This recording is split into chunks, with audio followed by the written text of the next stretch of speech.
Wanamuita MB Quality, wauzaji wa kompyuta za aina zote hadi diski za aina zote. Njoo jipatie gaming PC, yani zile kompyuta za kuchezea game.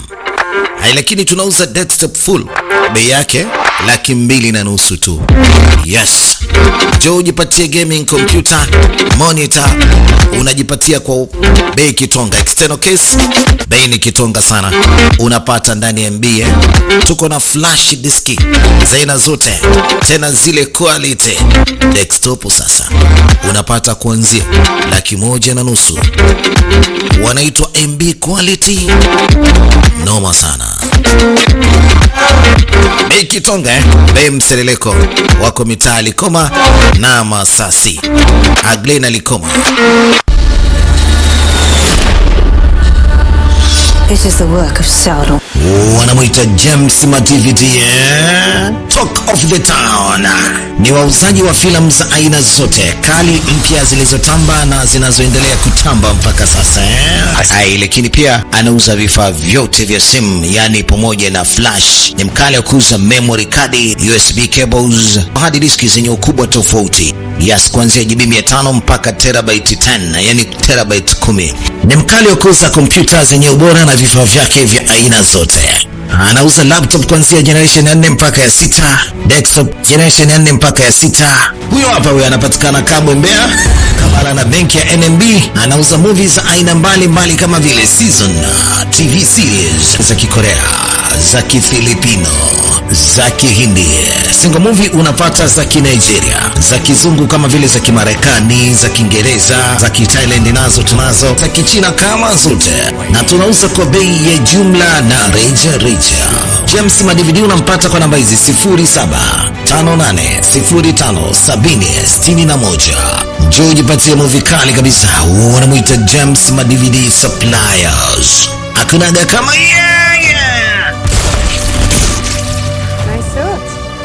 mifupa. Huyo hapa anaitwa Dr. Tangi, ndio bingwa wa mifupa.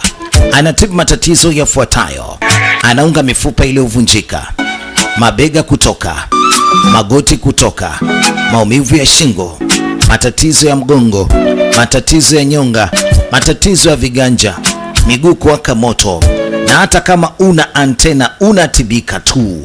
Tunatoa sumu mwilini na anatibu matatizo mengi. Tunakufikia popote pale ulipo kwa gharama nafuu sana. Tupigie kwa namba hizi 0773048070 na 0677929384. Nyote mnakaribishwa. Yes, bwana, burudani zinaendelea. Kwa yule ambaye atahitaji movie kupitia WhatsApp, basi huu ni mdake. Sasa kazi imeanza, na kule mtaani tunawafikia popote pale mlipo. Ni swala la Nduki Movies. Ni movie mpya kutoka kwa DJ Mark, ni Nduki. Bwana, sasa tumeanza rasmi kuwapelekea watu mtaani, na tulianza kwa majaribio na tumeweza kufanikiwa kwa kiasi kikubwa. Sasa na wewe ambaye bado hujajiunga na mimi, ni vyema ukajiunga na Nduki. Kwa sababu hii hapa inakurahisishia kupata movie kwa wakati na utapiga pesa vibaya mno. Ni mwendo wa Nduki na DJ Mark G-Machine. Popote pale ulipo, basi unatiririka na DJ Mark, mpaka kwenye simu yako unapata movie za kutosha kabisa. Kwa namba za grupu ni 0656035353. Movie zote za wiki unapata. Lakini kama utahitaji kutumiwa HD za ukweli kabisa, basi unapata kwa malipo kiduchu tu. Jiachie na DJ Mark, unajiunga kwa namba hizi. Umeona namba zetu hizo ni 0687779294. Unatumiwa HD. Namba za WhatsApp 0656035353.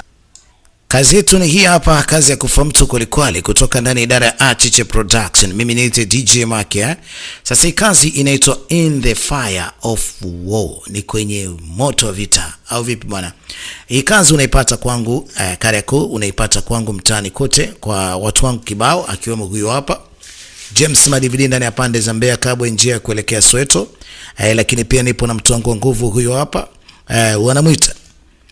wanamuita Msafiri anayetokea kule ndani ya pande za Zanzibar karibu kabisa na skuli ya kuelekea Evergreen pale, yani kule ni airport. Lakini pia nipo na Saidi anayetokea kule ndani ya pande za Mkoroshoni karibu kabisa na skuli ya Bububu, na sijamsahau huyo hapa wa kumuitaga Omi King njia Ngalawa karibu kabisa na Mwembeni, na mwingine huyo hapo kumuitaga yesa wanamuita Mashina Mbagala sisi Mkonyoka, na tupo na huyo kumuitaga yesa wanamuita Sanga kutoka Pugu ya Kinyamwezi Chili, yeye anatokea kule ndani ya pande za Mpopwa bwana. Mimi niite DJ Make Jimashine Mzedara Achichi Production. Tunakuja hivi in the fire of war, kunako moto wa vita.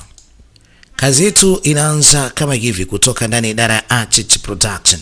Leo tunawazungumzia kabila fulani katika nchi fulani ambayo wazungu walikuja kulichukua lile eneo wakalifanya kuwa la kwao. Unajua wazungu walikuwa katika bara la Ulaya peke yake na bara la Ulaya magharibi na mashariki, lakini kwa sababu ya kukosa makazi na walikuwa wanataka kuvamia masehemu nyingine ambayo yako mazuri zaidi kuliko makazi yao, na walianza kuingia katika bara la Amerika ya kusini kaskazini wakaichukua yote ikawa ni ya kwao. Lakini hata hivyo Australia nayo pia ilikuwa ni bara lenye kukaliwa na watu, lakini pia wakalifanya kuwa ni la kwao hilo bara. Umeona bwana? Sasa tuitazame hii hapa hadithi fulani hivi kutoka ndani ya bara la Australia, kazi iliyofanyika huko na wazungu kutaka kuchukua hilo eneo. Haya, wanasema kawan haitunu, yani struggle without end. Maana yake ni mateso bila mwisho. Mwana ardhi jinsi ilivyokuwa nzuri. Mandhari nzuri kabisa, vilima kama unavyoona. Miti nini, ndege wako. Hapa ni New Zealand mwaka 1864. Sasa hapa kulikuwa kuna wakazi wa asili. Mfano kama unavyokuja Tanzania kuna mtu mweusi unamkuta yuko pale. Unapoingia tu katika jiji la Dar es Salaam, ni jiji la Wazaramo. Enzi hizo utamkuta Mzaramo katulia hapo, mwanangu kuchola vino. Yes, utakuta. Sasa sehemu hii mzungu akiona ni nzuri anataka kuimiliki hiyo sehemu, inakuwa ni ya kwake. Walikuwa na ubabe kama huo. Hata kwetu hapa walichukua hiyo sehemu ikani ya kwao, lakini si kwamba walitupora moja kwa moja, hapana. Kwa sababu ya ukubwa wa eneo na labda kwa sababu ya vitu fulani hivi walifanya tu ni nchi ambao wao wanaitawala. Sasa hapa wananchi wa kijiji hiki hapa New Zealand enzi hizo, sababu New Zealand kwa sasa ni ya wazungu, ila sasa wakazi wamenoa wakati wazungu wanavamia. Siku moja wakeka mkutano hapa.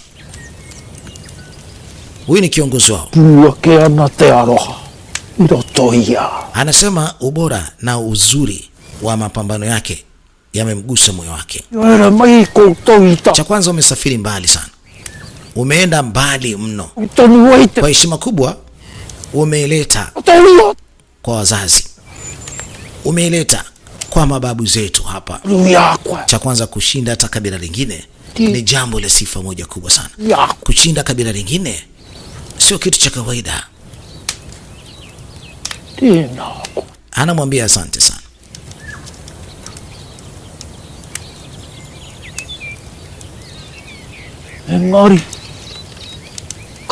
Lakini kazi yako imekwenda bure. Yani kazi yako imekuwa ni bure. Yani hii itakuwa sasa 3,000 kwa 3,000. Itakuwa bunduki juu ya gobore. Itakuwa ni mizinga tu hapa.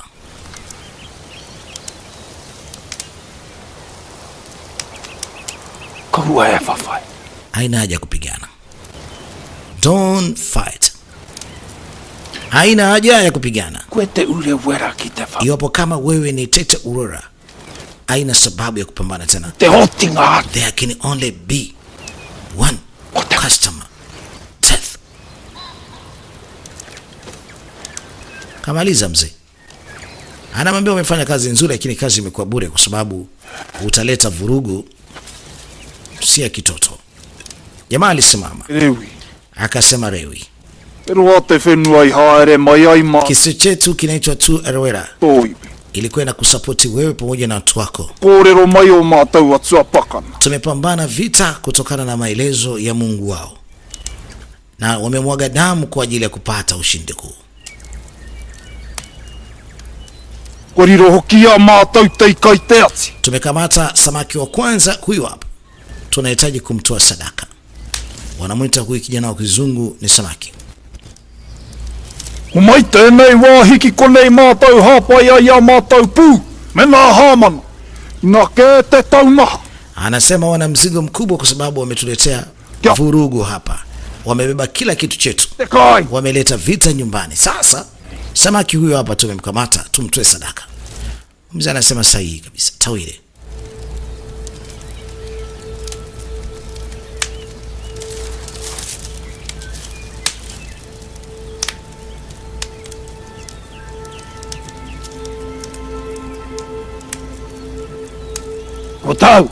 Kutau. Anasema tutaamua baadaye. Tutajadili, tutaamua baadaye.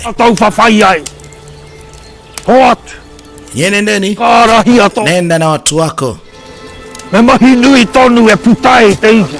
Watakuwa na mengi ya kufanya iwapo kama watapata nafasi. Basi ni kuombea wale ambao wameshapoteza maisha, wale ukwenda wakapambana vita. Acha waombee kwanza.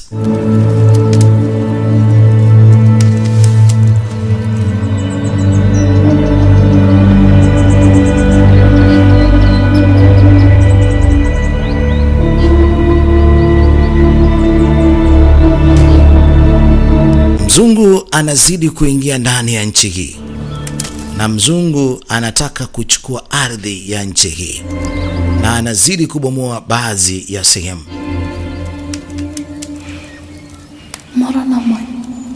Ebu amka. Amka. Ulimi wa moto. Haya ni maneno ambayo anayasikia. Akataka kujua ni nani huyo alikuwa anazungumza hapo. Anasema kusiku kuna ulimi wa moto, sijui nini.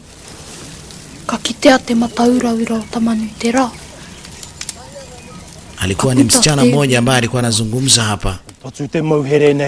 Na anamwambia huyu anapaswa kufa huyu. Anataka kumuua chap lakini huyu mdada anamwambia subiri kwanza kidogo. Tutamua pindi tu wazungu watakapokuja kukanyaga hii ardhi kwa kutaka kuleta vita. Walitaka kumchinja sasa hivi. Lakini mtoto wa kike akajaribu kuomba.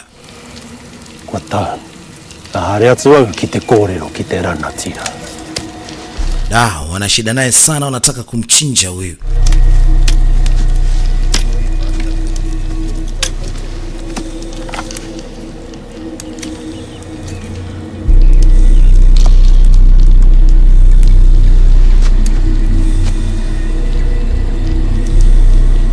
Huyu mtoto wa kike yeye anazungumza na mizimu ya vita.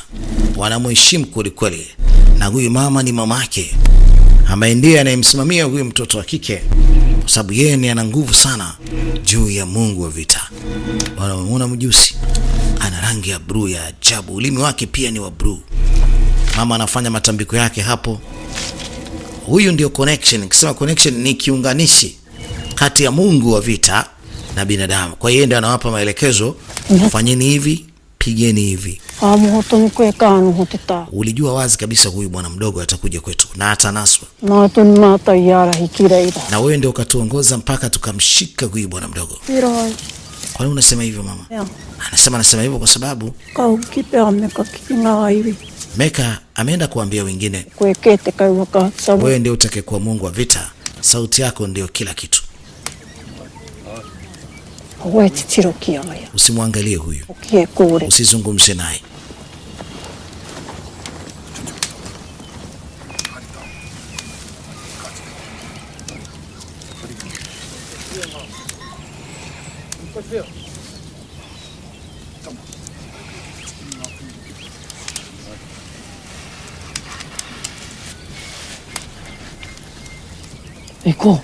We msichana. We msichana tafadhali, naomba njoo nifungulie. Oya we.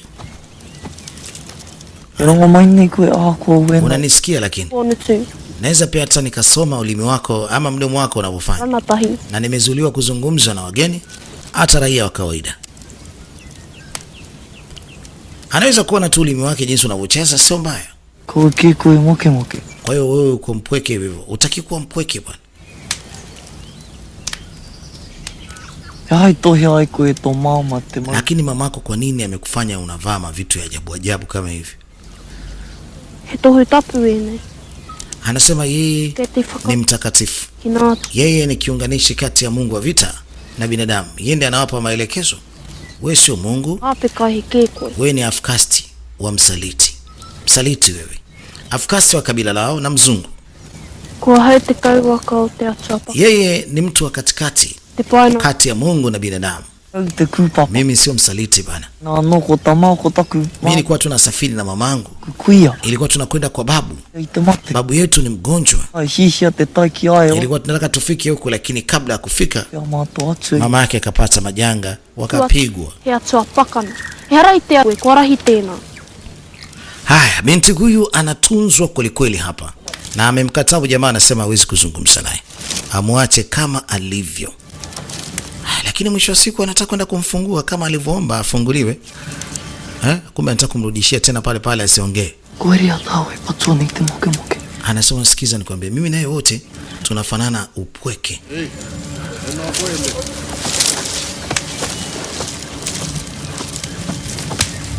Wanafanana kuwa wapweke, kwa hiyo sasa wao wanapiga hata story basi.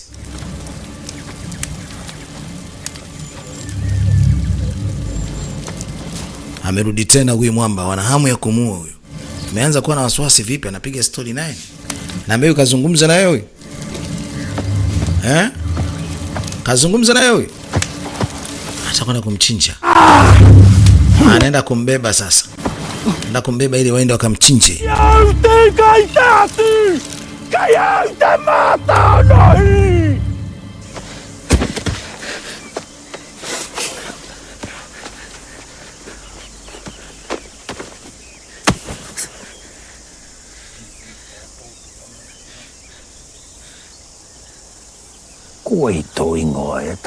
Jina lako ni nani wewe bwana mdogo?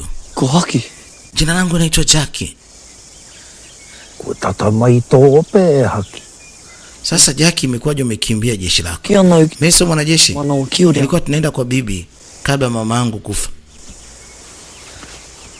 Mbona nguo za kijeshi hizi? のなくい無理でたんが前がほやきとまといかんや Anasema hizo ni tu nguo ambazo nimezipata baada ya nyumbani kwetu kuvamiwa na maaskari. Hebu tuonyeshe mikono yako kwanza.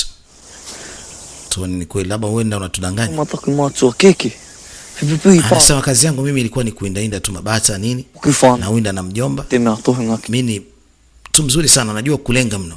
かたいかおこなちきてパーカや Anajua kuinda kwelikweli. Kwa hiyo wewe sio mzungu? とくまつわ Baba yangu ni mzungu, こまていや lakini mama yangu Wahepa alikuwa ni kabila lenu. mata watsa pakana kakite anate. Anasema tumtoe sadaka huyu, ni adui yetu. Atau ngā tua o mua. Hatuwezi kufanya mambo ya kale hayo. Utu hoki te mutu i ngā ika o te hoari. Haina sababu ya kumtoa sadaka kwa miungu. Nairewi. Itika Hebu tuambie bwana mdogo, tuambie ukweli. wako tau wahi. They burning your women and children. Tuambie mzee, ameua hawa wazungu, wameua familia yako, wameua watoto, wameua kila kitu. Pai nei Inakuwaje unamwacha huyu? tanga o tōku iwi. Ia pu hoki te raingari. Oia. Huyu lazima tumtoe sadaka bwana. Mzee hataki atolewe sadaka, waachane na mambo ya kale, lakini hawa wanasema hapana mzee. Hawa watu wamekulia mpaka familia yako. Ia tu tāu. Do as you please. Ndio. Fanyeni mnachokitaka. Tarite. Rā iho pea. Huyu bwana mdogo ni mzungu, no more than 2 days away. Katizi hata siku 2 itabidi tumchinje. Dogo kachanganya wazazi. Wow. Wanasema huyu lazima wamuue, wamtoe sadaka ya vita.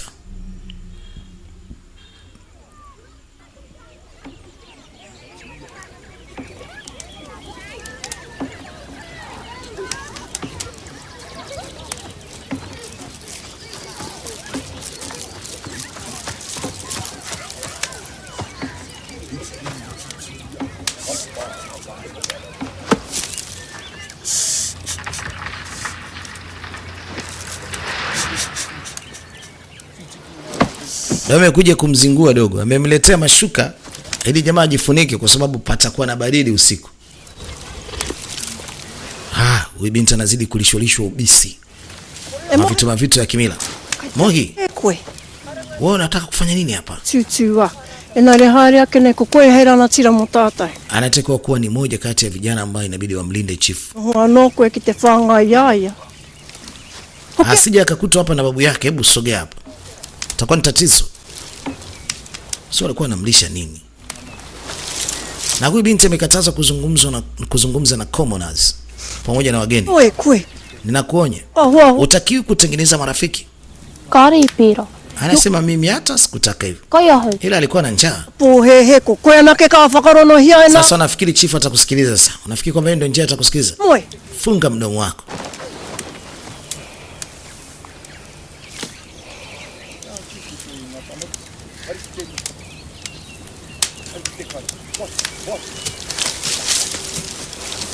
Hiki ndio kibanda anachokiishi. Ndio makazi yao haya.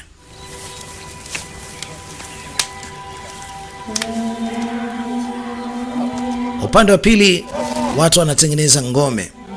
Inaonekana ngome hii iliharibika kutokana na vita. Sasa wanairudisha tena upya ngome hii.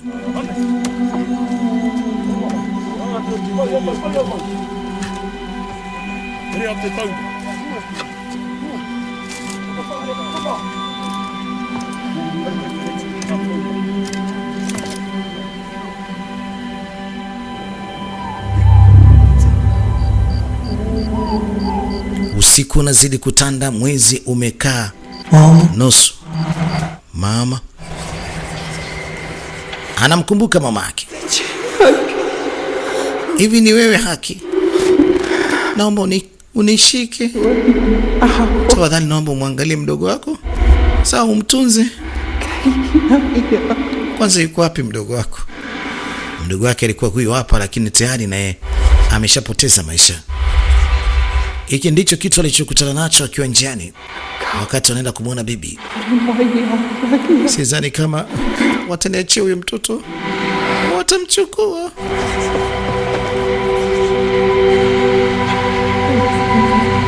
Lakini huyu bwana anakuja kumbusu mkewe. Huyu ni mzungu ambaye ni babake na Jack. Alilia sana. Dogo anakurupuka katika usingizi. Kuna mtu anamwamsha, alafu anafungua kidogo kamba. Alafu huyo ana yeye Mr. Rastaman. Na rasta mpaka chini zinaning'inia.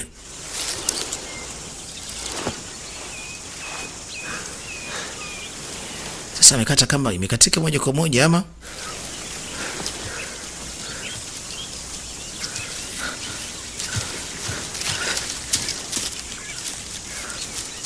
Huyo anakuja kufungua kabisa. Sababu jamaa alikata nusu, huyo anakuja kumalizia. Wanasema wewe usitolee sadaka. Kwa hiyo bosi kakataa. Anasema mtoto akikuumiza atakuwa katika hatari. Wao wamekuacha ukiwa salama. Kwa hiyo lakini naweza nikaondoka? Bea yes. Unaweza ukaenda. Akamwambia asante sana. Wewe ni kijana mzuri sana. Yaani babu yangu akikuona itapendeza sana. Babu yangu mimi nataka niwe mpiganaji. Na njia yetu ya sisi kuishi, lakini tunaishi katika hatari kabisa. Anamwacha huyu. Anamwambia babu yake alikuwa anatamani sana yeye aweze kuwa mpiganaji.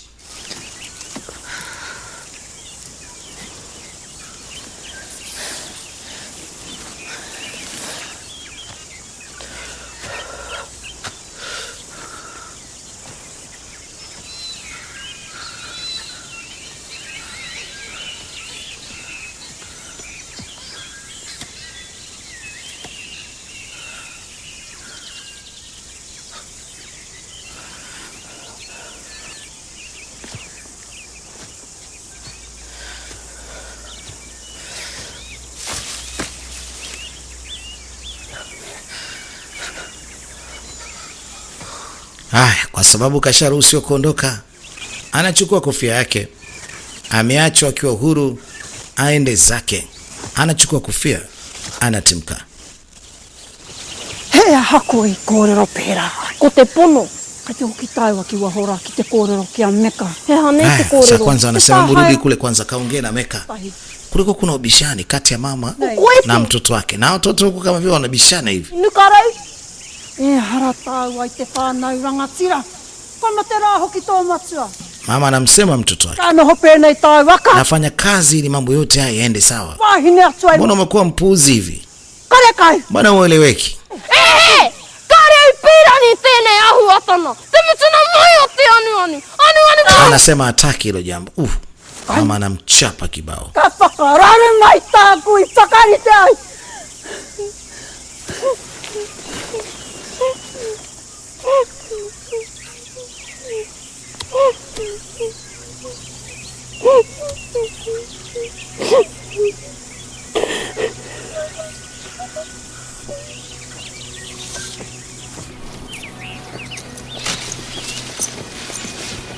Haya, sasa bwana mdogo kaambiwa aende. Sijajua kama ataondoka kweli. Lakini wazungu hawa hapa wanatafuta hawa wakazi wa msituni waendelee kuwafyeka. Na nafikiri wanamtafuta yule bwana mdogo ambaye ametoka katika mazingira tata. Huenda wanamtafuta kwa sababu alipotea huku.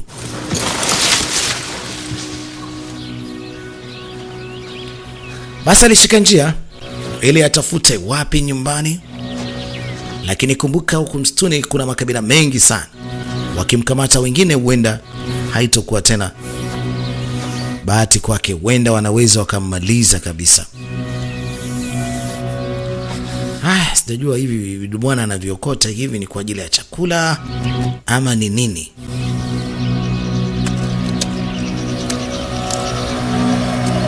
Ndani yake kuna kama koko, labda anaweza akatafunwa, akatafuna.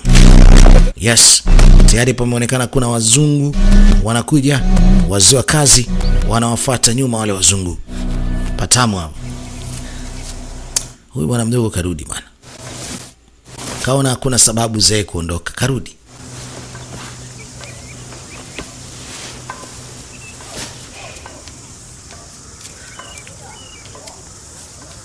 Epana kwe. Uko sawa? Binti kama anajificha hivi. Atake onekane. Wahe. Te hihia te mehiki akwe. Anasema nimekuja tu kukushukuru. Aye. Umeniokoa. Wewe umesema kwamba sipaswi kufa.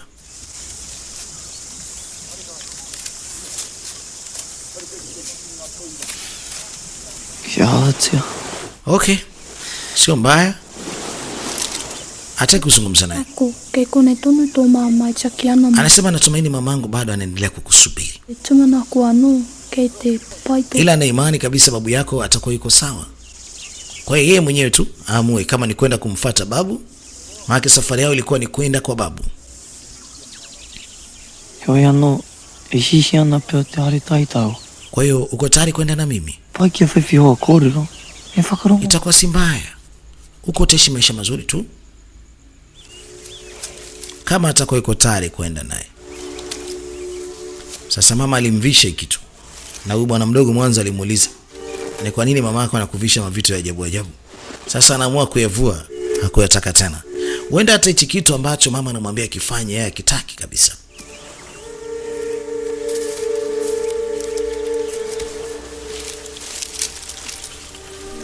Ni binti mdogo, ni binti mzuri kweli kweli. Ki te tūwhera mai te waha o te kuku. Ka ki te ana tono katoa. Anasema iwapo kama iki kiumbe kikajifungua kutoka katika hii shells, ni hatari kwa kila mmoja. Shells. Yaani shells ndio ile hapo baka hilo, si ugamba hilo. Waikui. Hea. Hivi wewe ni nani? Na unataka nini? Wa. Alisema I don't know. Sifahamu. Aranga ito hihia. Nachotaka mimi kile unachokitaka wewe. Hebu niambie. Kia nohoa hau hei tana tanua. Mimi nataka tu niwe mtu wa kawaida. Niwe na marafiki. Hea. Ndio, Atsuri rikuiro to ite pakama. lakini wewe ni Mungu wa vita. Hau i tohu mo te pakana nā pākeke. Ndio amenifanya mimi kuwa Mungu wa vita. Binti alikuwa anataka kuwa ni mtoto wa kawaida kabisa ili afurahi na wenzake. lakini anatengwa asiwe na marafiki. Bado umri wake ulikuwa ni mdogo, kwa hiyo haya mambo alikuwa hayataki kabisa. Anaamua kuvunja. Mama yake akija sijui itakuwaje, anavunja haya mavitu ya kumfanya yeye awe wa kipekee, awe mwenye heshima, awe ni sacred, mtukufu. Sana mkumbatia huyu tena. Anataka kujenga naye urafiki. Wakati anamshika aliweza kuona kama upendo wa mama yake, na alimuona kama mama wakati anapoteza maisha.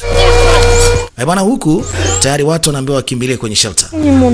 Anasema mwanamke nilimuona ni nani? Kumbe hiki kitu pia aliona huyu. Tukimbie kwanza.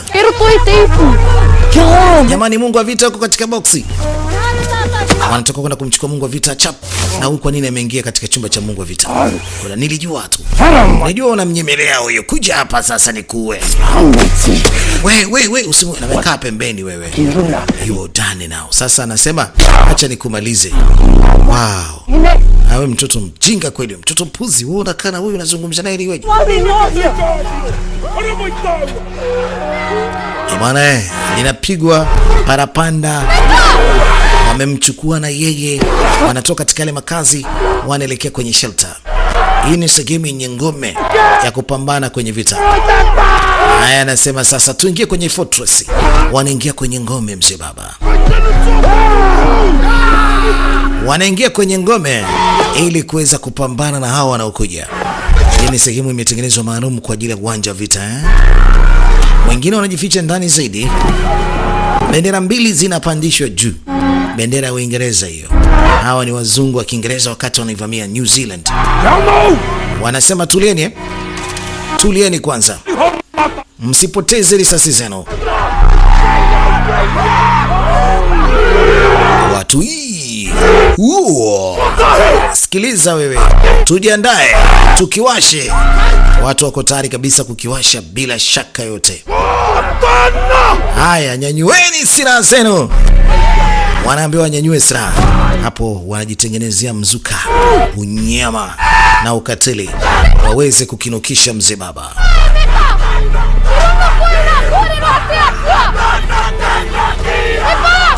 Anamtafuta ule kijana wa kizungu, kabebwa akapelekwa wapi? Wow. Jamani, naombeni kwanza msikie neno la Mungu. Mungu wa vita. Msimuumize wewe mtoto. Mkimuumiza wewe mtoto mtakuwa katika mazingira ya hatari. Anajaribu kuomba wasimuumize huyo dogo. Watakuwa katika mazingira magumu sana. Wanamtuliza. Naomba utatulia hapa ili mambo mengine yaende. Wanasema uhakika. Wanataka kumtoa sadaka kabla wale jamaa kufika. Na alishasema huyu bibi, wazungu wakikanyaga tu hapa ndio wamuue huyu bwana mdogo. Sasa wazungu tayari washafika. Sasa mdada anaomba. Anasema jamani, amkeni. Mizimu, naombeni mnisaidie, sijui kama mtakuwa mnanisikia. Huyu mtoto ataweza kufa hapa. Nachotaka asaidiwe mara moja. Sasa mwezi ushakuwa mpevu, najua ndio hili hapa. Limeshakamata mwezi. Yaani mwezi unakuwa ni mwekundu, yani unakamatwa mwezi. Sasa wanasema wako tayari kabisa kupambana mwanzo mwisho ili kuweza kuwapiga wote ambao wamefika katika maeneo yao. Wako tayari kufa. Wako tayari kufa.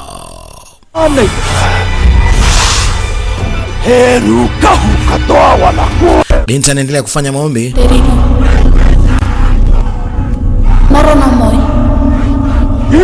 Ebu amka.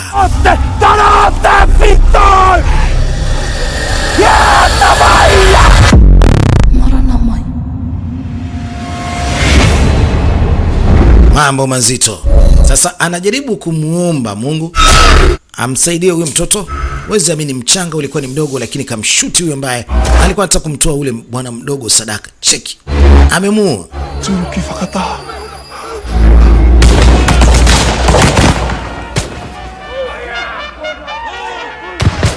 Dorite maye homa. Dorite.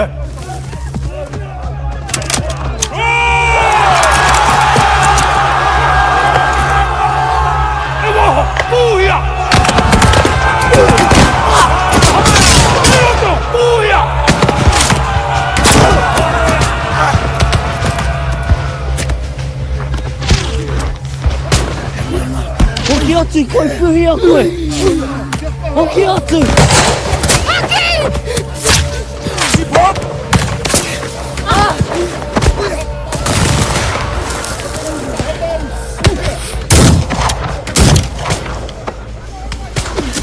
Takiho!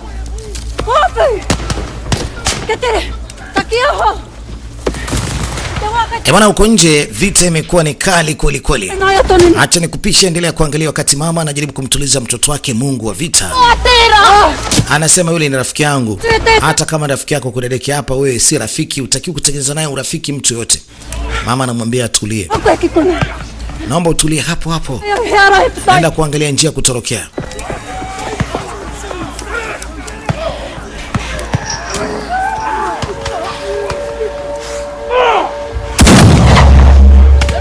Bala, vita nje huko ni hatari kabisa eh?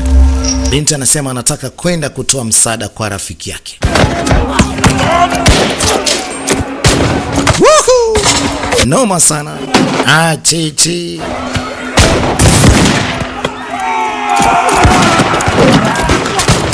Wazungu wameshapata kufika mpaka pale mzee. Wanakiwasha kweli kweli. Binti sasa anamtoa huyu mjusi ambaye alikuwa ni kama anayewaongoza katika uwanja wa vita. Anasema sikuhitaji tena. Kwa hiyo unaweza ukaenda tu. Hataki hili jambo. Wanamng'ang'ania tu kuwa mganga. Yeye hataki. Hataki kuwa msimamizi wa majini wala mizimu. Bwana, ukunje moto unawaka kweli kweli. Bahati nzuri hawa wakazi wana silaha na wao na wanajua kuzitumia. Nafikiri hizo umezipata kutokana na mapambano ya mwanzo huko. Sasa anamwambia nenda. Sasa upo huru. Wewe nenda zako bwana. Mjusi huyu wa ajabu mwenye rangi ya kijani lakini ndani ya mdomo wake na ulimi rangi za blue. Anamruhusu aende. Mama mambo haya hataki hata kidogo huyu binti. Hataki tena kuitwa Mungu wa vita. Ama yeye ndiye msimamizi wa swala ile. Yaani yeye ni connector. Bwana, mambo yamekuwa ni moto. Wazungu wameamua kukimbia wao wenyewe. Mambo yamekuwa ni mazito. Yes! Miamba imeshinda vita hii. Udadeki. Wazungu kilichowashinda ni kwamba walikuwa wamekaa sehemu za wazi, wenzao walikuwa wamejificha katika maandaki. Wao walikuwa na uwezo wa kuwapiga vizuri. Wamekimbia.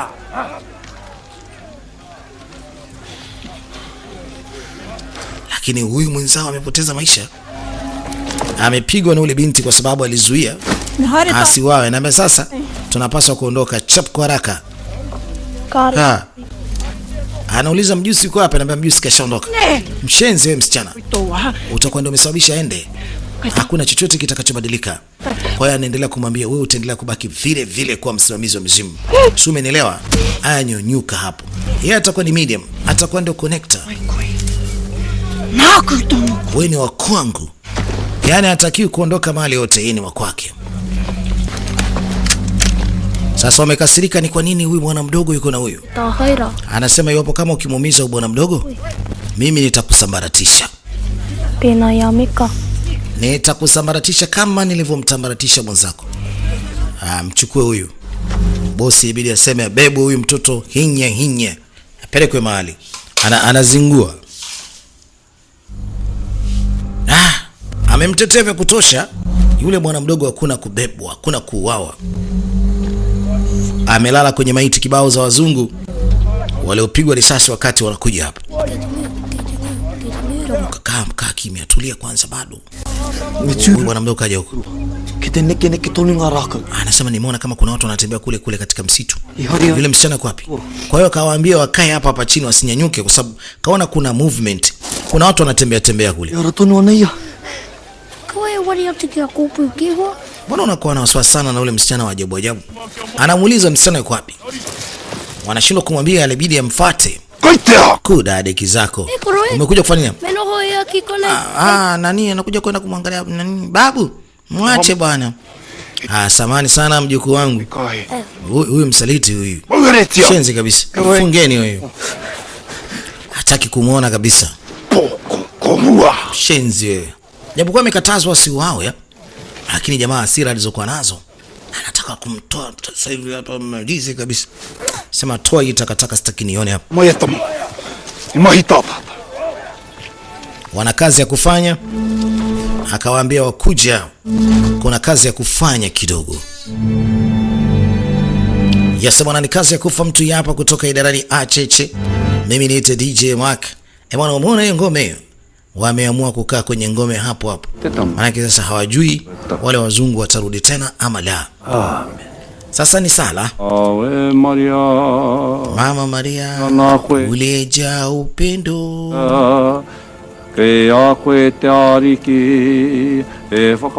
Baada ya vita walikaa ndani na sala zinaendelea. Huyu bwana kidogo ana Mungu ndio anawaombea hawa.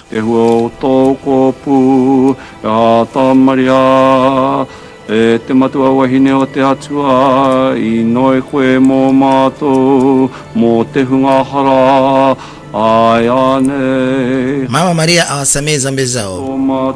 Saa sasa na saa kufa kwetu. Anakumbuka wakati amepatikana mdogo wake, maisha yalivyokuwa ni furaha. Mama yake huyo hapa na baba yake huyo hapa. Nao pia walikuwa ni waumini wa dini ya Kikristo. Nakumbuka maombi yalivyokuwa yanafanyika nyumbani. Amina. Amini.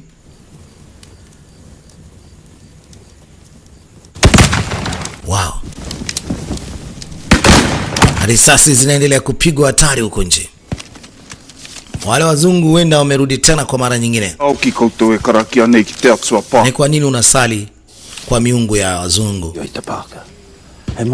Anasema unajua Mungu bwana wa kizungu yuko kila mahali. Yuko kila mahali, yani dunia nzima, universal. Lakini mbona sioni majini? Sioni mashetani? Sioni wachawi? Wachawi? Unamaanisha Mungu wako basi ni wa kawaida? Kama kuna majini yanasumbua kila wakati na mnashindwa kukabiliana nao, Mungu wako ni wa kawaida. Lakini Bwana anasema Mungu wake yuko vizuri. Na Mungu wake ndio huyo ambaye yuko kila mahali duniani. Huyu jamaa amekufa au vipi? Mbona kelele nimesikia kubwa huko nje? Hebu ngoja kwanza tulia. Chukua hii hemeana. Sasa ninakupa nyingine hiyo hapa. Afina kitema hima. Naweza nikasaidia jamani kutengeneza risasi. Hayana tena. Sawa?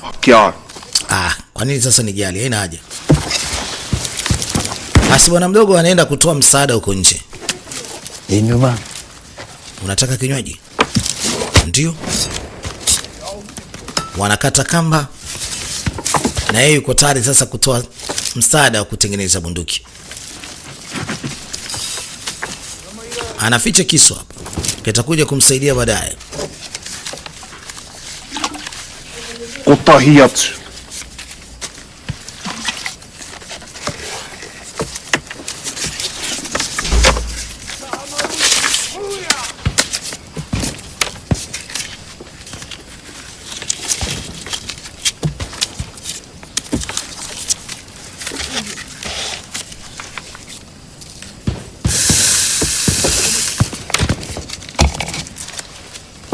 Wanaendelea kutengeneza emulsion.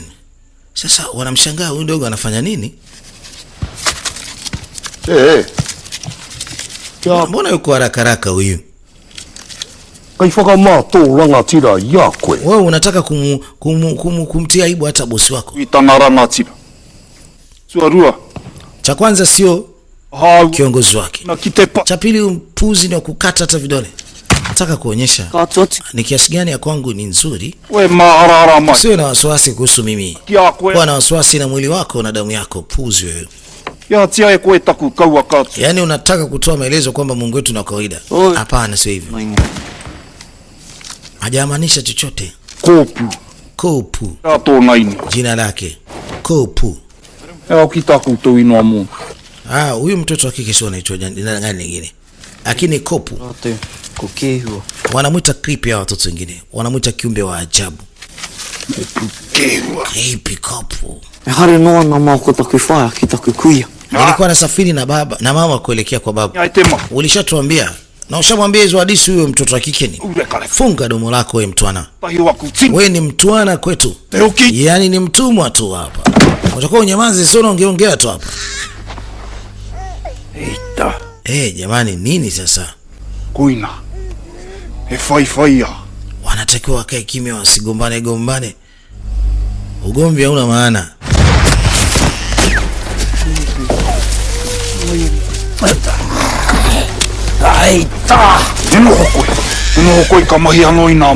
Kaa hapa kwa dakika zako, endelea kutengeneza stress. I'll shoot you myself.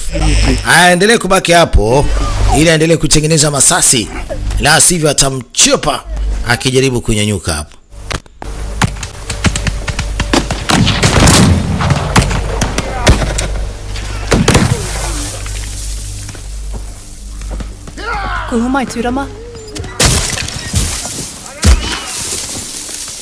Maana huko nje ni vurugu tupu. Binti yuko ndani na mama yuko ndani na huyu bwana mdogo yuko ndani. Japokuwa alikuwa anataka kwenda kutoa ushirikiano wote ule. Nimeona kuna watu wengine wamejikusanyika huko. There is no air of his bells. Anaonekana ni kama mtoto wake yani. Anaonekana kama mtoto wake Jason. Lakini ni mzimu wa kizungu huyu. I'm honored to be compared to the son of a noble family. Well said, son. Alizungumza kizungu kiasi gani kwamba alikuwa anataka kutoa msaada mkubwa sana hapa. Lakini wanamchukulia kama vile gaidi, kama vile ni mtu ambaye hafasi kuwepo hapa. Yes. Etetau. Etautsuano atata. Otono hokia yora kutakuto hupo. Mauchiki. Anachotaka ni kutoa msaada lakini haonekani kuthaminiwa japokuwa yuko tayari. Do you know what's happened to the girl who saved me? Anataka kujua yule msichana ni kipi ambacho kimemkuta baada ya kumsaidia. Ambaye tulia kwa sababu tayari ameshaleta matatizo makubwa hapa. Where is she? Kwete tangata. Lakini sio umeshamsikia ameongea nini? Njoo namba moja wangu. Mpenzi. Haya, wamemwacha bwana mdogo ndani. Anataka kujua msichana. Anasema if you play your cards. Kama utacheza karata yako vizuri. Anamtania, anaweza akawa ni mmoja kati ya watu ambao wataweza kuwa na jambo jema baadaye. Imaterani tanatani tu. Kwani mume wako wa kwanza amepoteza maisha? Hapana. Danishman from Wakatanae. Lakini kuna baadhi ya vitu vinaweza vikatokea hapa vya kichawi. You can have more than one absent. Kuna hao mwingine anaweza kujitokeza mtu akaelekea huko wapi msituni akaenda kupambana vita. Alikuwa anastahili kuwa hata na wanaume wawili na sio mmoja. Kwa hiyo mmoja anakaa mbele mwingine anakaa nyuma. Hapana, sio hivyo. Si mtu atachoka. Wanawake huku wanaruhusiwa kuwa na wanaume wawili kwa sababu inaonekana labda mambo yao ni mazito kidogo. Wanajikuta wanaacha mke nyumbani. Wanasonga katika uwanja wa vita. Vita huko nje imepiganwa na sasa ni wakati wa mapumziko. Japokuwa inaendelea mdogo mdogo, lakini hawa wamejaribu kutafuta usingizi. Lakini huyu bwana mdogo huyu wa kizungu ameshindwa kupata usingizi kabisa. Usiku kucha yuko macho tu.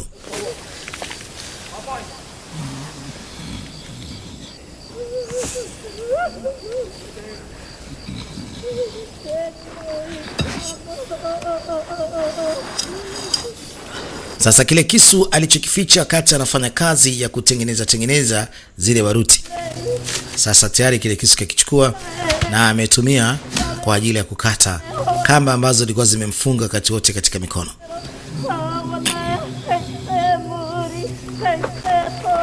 Kuna mtu nje huko anafanya maombi kutokana na vita inayoendelea, lakini bwana mdogo sasa huu ni wakati wake wa kujaribu kama anaweza kaondoka.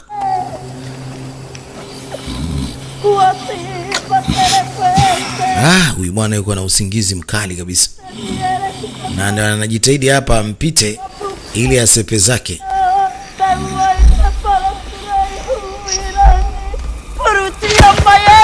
Mama anaendelea kufanya maombi. Ni mama wa yule binti ambaye alikuwa ndiye Mungu wa vita. Atoka nje bwana mdogo. Amekuja kuangalia ni kitu gani kinachoendelea. Vita bado ni pevu.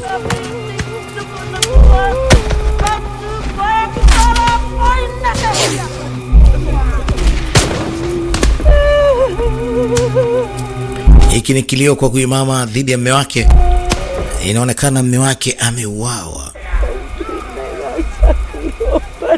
Jamani, angalieni walichomfanya mume wangu Ropata. My love. Mume wangu jamani. Mama analia na mumewe.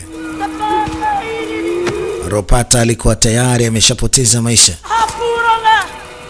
Mama anazidi kutoa laana na amesimama katikati na hakuna risasi mpaka sasa ile mpata. Anaendelea kutoa laana, anaendelea kupambana juu ya hawa watu ambao wanaendelea kupambana nao vita hapa. Anaendelea kupiga madongo ya ukweli, yani anaendelea kutusi, anaendelea kulaani.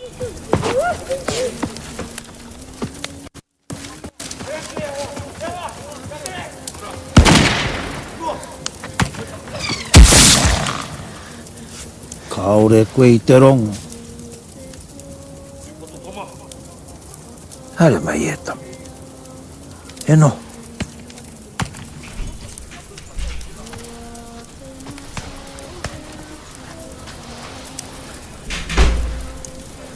Akarongo. Sasa kamwambia naomba unisikilize. Nisikilize vizuri bwana mdogo. Wakaendelea kusikiza kwanza sauti ambayo inatoka kwa huyo mama. Anasema they lead me and they lead me to the new day.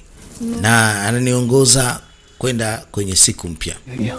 Sasa iko wapi mheshimiwa? Anataka kujua ile binti iko wapi. Na kwe itepuna kuombe miti.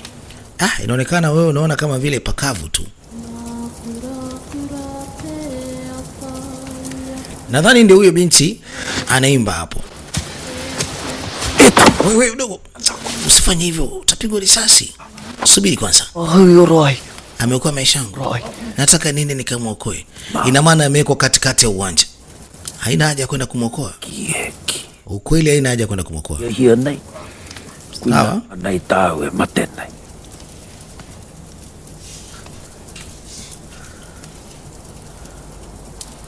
Kahore hawe maramana. Bado sijaelewa kiongozi. Eo maana kwe kitea hara. Nikuulize tu, kwani umeshapoteza kitu? Anai itea hara. Umesha kupoteza kitu? Mali yote ile. Epa. Kiawi. Mheshimiwa, nataka nikuulize kitu kimoja. Sawa? Niulize.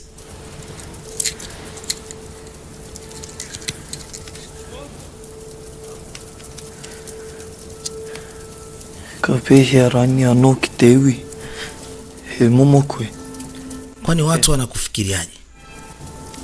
Vile ambavyo watu wanavyofikiri ndio vile ambavyo wewe upo. Hara itea. Not what? Sio kivyo. Kivipi yani? Hore noiho. Sio kivyo vyote vile. Kotsufia. Yani kwanza wewe sio kitu. Na wewe ni empty, hamna kitu.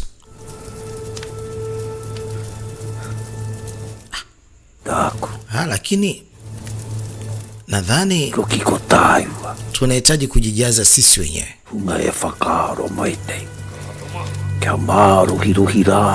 Tujijaze wenyewe mpaka tuwe na nguvu za kutosha. Na turudi, tujitafute, tujitambue. Sisi ni akina nani? Naweza kuwa ukawa ni mkimbiaji mzuri. Sasa chukua hii. Nenda nayo. Na uwe makini sana. Haya maji yanaweza kaisha muda sio mrefu.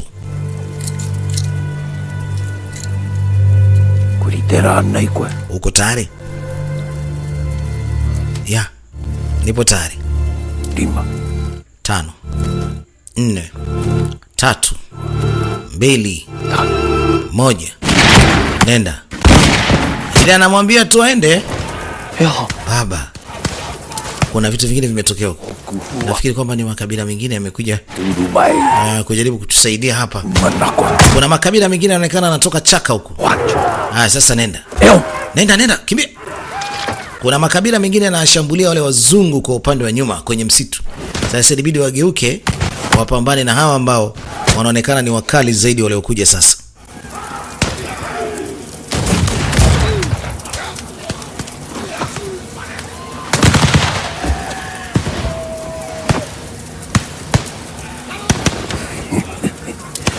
Mawe orai.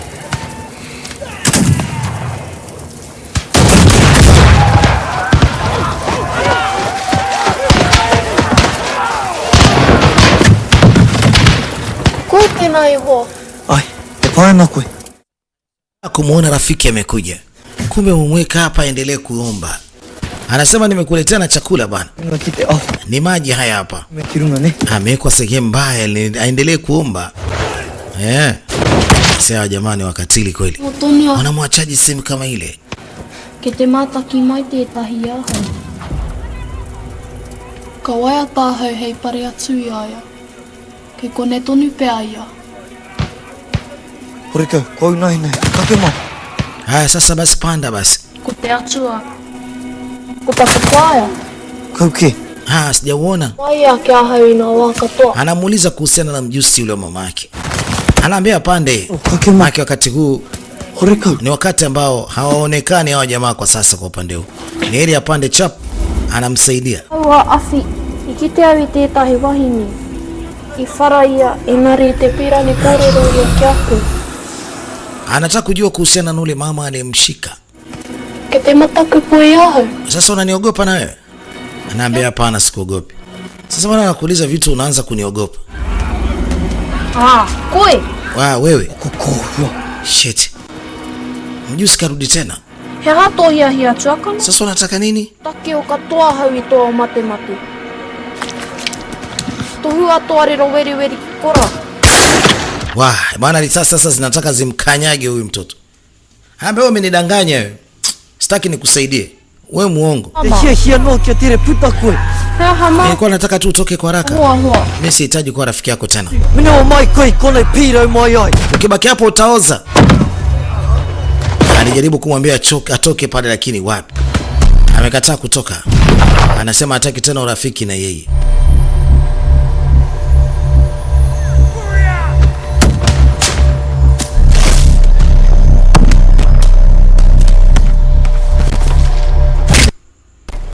Baba vita imekuwa ni kali kweli kweli si mchezo. Na huyu jamaa anaweza kupata nafasi ya kutaka kumuua. Sasa mwana mdogo umefanya nini kule? Wei koe yau ina kitai waho I te rua. Kama unataka kuniua niue tu. Lakini kwa kuniona nje ya banka mimi nimekuja kutoa msaada. Kamrudisha ndani. Huyu hakupaswa kutoka na alifungwa. Alisema makosa ni ya kwangu. Sikumlinda vizuri. Tuachika ukite nai. Lakini ni kweli babu. Palihitajika maji kule kwa dada. Are hewai. Kia koe arau.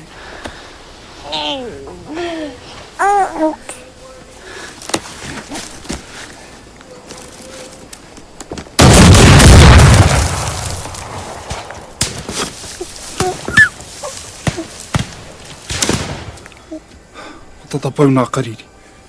Mahimai anō I wetai. Kei te pēhea tātou e pā.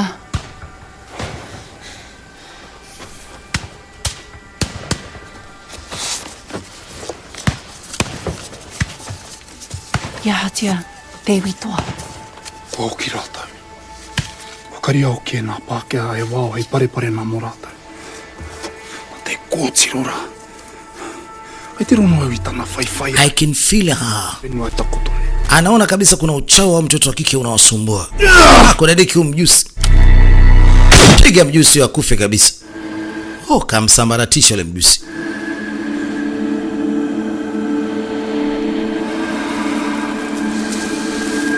Kama kuna kitu hivi amekihisi.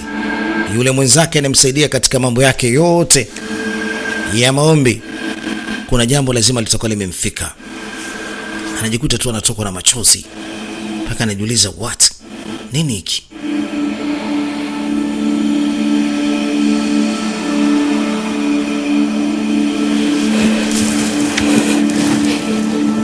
Sasa anachokifanya ni anataka kuchimba ili atafute jinsi gani anavyoweza kupanda kuelekea juu. Kia o mai te rā, me patu. Ka hake atu tōna wairua ki te patua i te pō. Bwana, inabidi atoke nje sasa.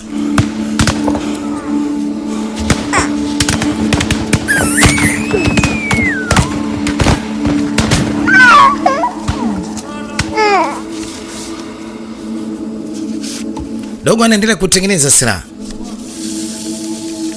Huyu mtoto kashakomaa. Vita anaijua ni nini. Mizinga inaendelea kusikika huko nje.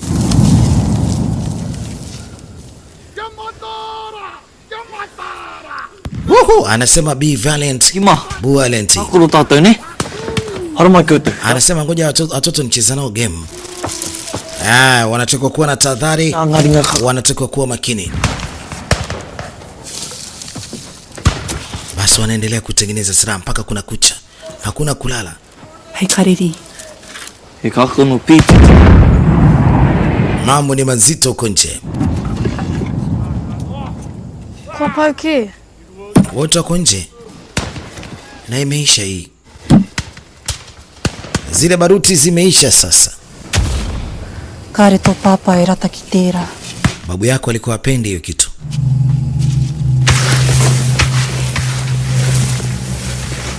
Binti anapambana kwa ajili ya kujitengenezea mwenyewe njia ya kupanda juu. Tayari kashafika mpaka hapa. Sasa anataka achomoke.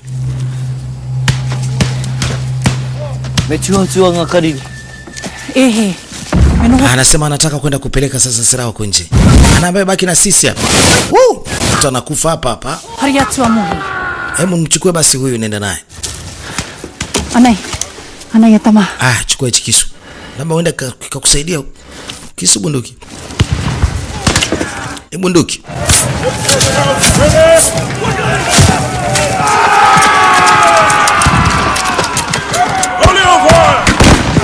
Wana wazungu wameongeza nguvu asubuhi na mapema. Vijana washapeleka nguvu nyingine na wanajaribu kufanya kitu hapo. Wow. Hii ni hatari. Hawa wazungu wa Kiingereza wanaweza wakaivamia hii ngome. Ngome imeanza kuchoka. Wanaume walikuwa ni wachache sana. Wanajaribu kupambana lakini uwezo umekuwa ni mdogo. Sasa vijana wamekuja kutoa msaada. Hebu tuone.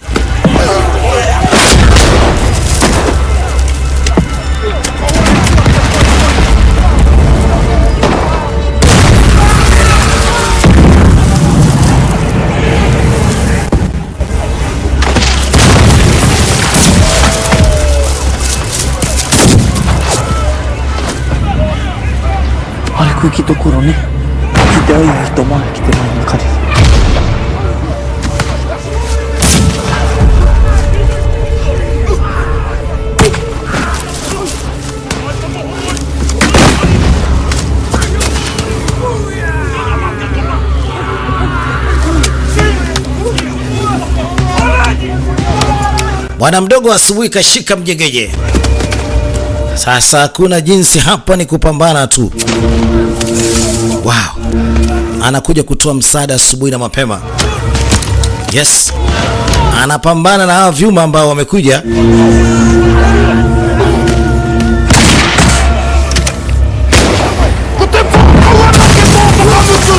Njoo kutane na kifo chako mpuzi mdogo wewe. Unataka kufanya nini? Yule binamu yangu, hebu achana na mimi. Usimuue yule binamu yangu. Sasa nenda kumuua kopu yule. Tunafanyaje sasa? Anaenda kumuua kopu. Kopu alishindwa kutoka japokuwa ameshafika kwa juu, sababu akichomoka tukaisha. Bwana wazungu wanakaza kweli, sio mchezo.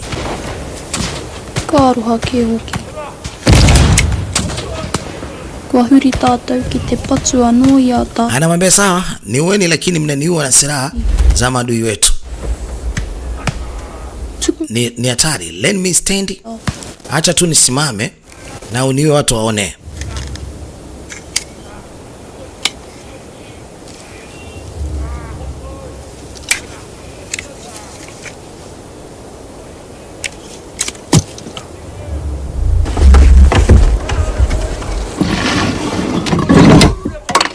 Okay. Fire!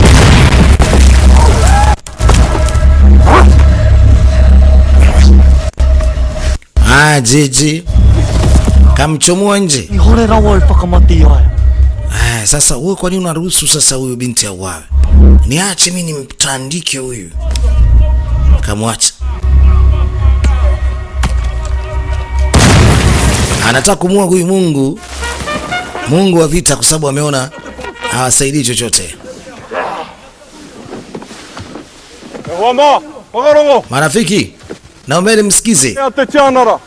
Mimi hapa ni general Najua kwamba nyinyi majasiri mnataka kupambana vita mwanzo mwisho. Lakini hebu tuache vita hii. Sawa? Ili kuokoa maisha yenu. Wakubali kutii amri. Rafiki. Yaani mimi nitapambana mwanzo mwisho mpaka kufa. Mwanzo mwisho. Yes. Hakuna kurudi nyuma. Hakuna kusalenda. Basi niwatakie kila la heri wewe na watu wako. Lakini hawa watoto watakuja kupoteza maisha hapo. Waacheni watoke hawa watoto. Wewe sepa zako. Toka, hata watoto wenyewe wanasema toka. Walisema wataua watoto wasiokuwa na hatia na wamama. Wangetoka tu hapa wasijifiche, wakabaki wanaume. Huyu mama anasema wanawake na watoto watakufa pia. Watapambana vita hapa. Hii hakuna kurudi nyuma. Hakuna kuogopa. Moto. Bala. Huyu anataka kumuua binti, akamweka. Sio hapa yeye kile bwana ambaye alikuwa anataka muwe nacho. Huyu bwana mdogo ni kama karuhusu vita. Wow. Wanakuja kuangalia ni nini hicho. Na ule mjumbe wa amani akarudi chap. Hawa anasema washa moto. Hakuna kurudi nyuma. Hata kama wakifa watoto wetu flesh tu. Haya sasa. Naendelea kucheki mzigo wapo Mimi ni DJ Mark, ni DJ Machine. Mzee idara ACC Production.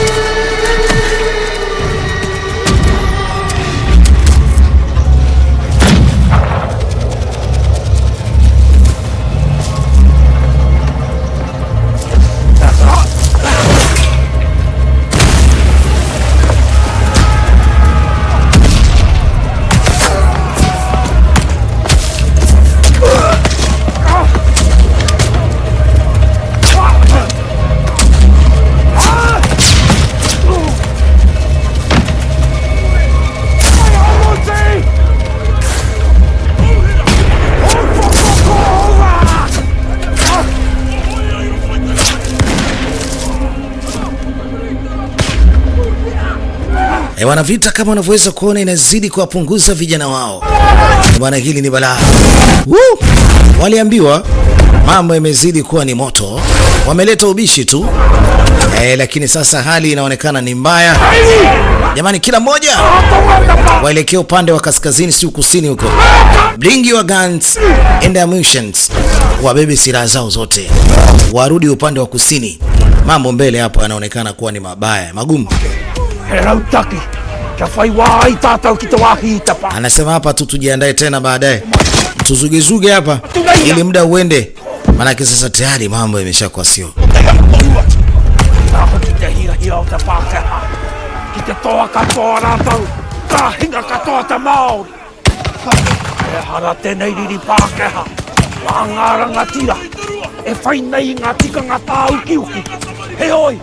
Mambo ni mazito mzee baba. Endelea kucheki vitu hivyo hapo. Mimi ni DJ Mark.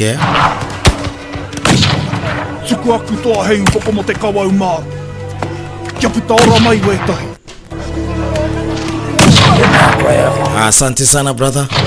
Haya, sogea huko.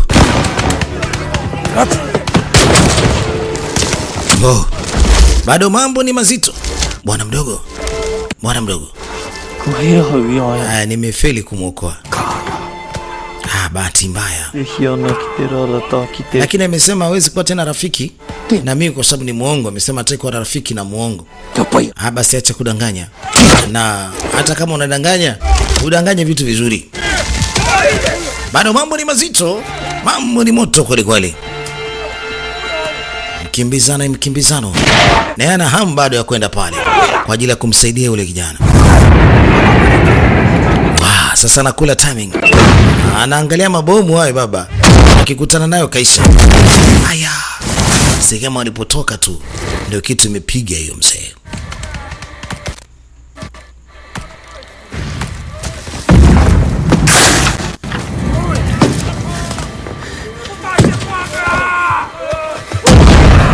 Bwana, vitu vinaendelea kusikika.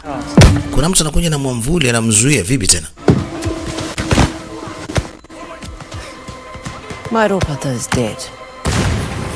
I shall walk the lands of my father. Anaambia sikiliza, hata huyo binti unayemfuata huko kashakufa. Ile eneo la babangu siwezi kukubali lishe vivi. Nitaendelea kupambana nao. Nitawaloga hawa. Ile eneo hataki kabisa kulipoteza. Mama anaelekea huko. Hawa jamaa wanakupiga hivyo vyombo.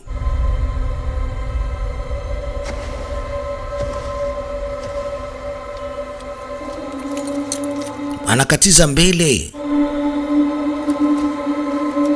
Anaenda kumsaidia binti ama?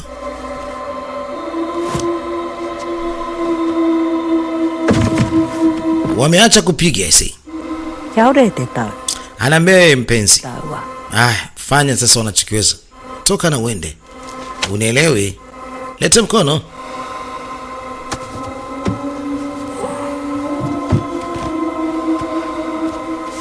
He kai he wai he kākahu. He oranga hoki ki te rataha ki te hiahia koe. Wale wamesitisha kidogo ambaye sasa wanaweza kukupiga risasi ila wameniacha hapa. Wewe utoke nenda. Anna. Haya, nikutakia kila la heri. Maumivu, mateso ambayo hayana mwisho unatakiwa uepuke nayo sasa.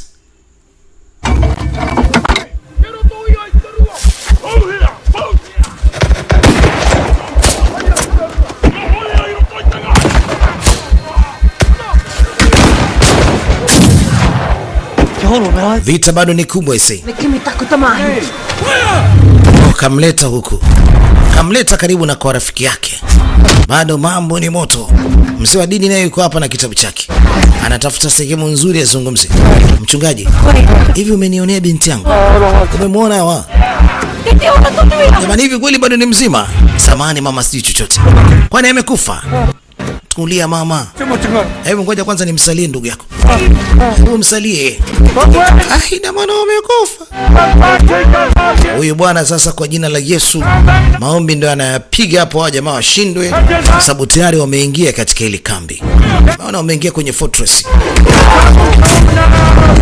Mama analia, amini mtoto wake huenda ameshakufa. Washavamiwa. Mwenye uwezo kuchomoka na chomoka. Baba anapiga neno la Bwana. Mchungaji anaendelea kupiga neno la Bwana. Sasa anaendelea kuchoma huko kwa Mungu. Mabomu yanapigwa nyuma yake hata ufi. Kuna mtu mmoja anamtafuta huyu mchungaji anayepiga kelele hapa. Amdukunywe.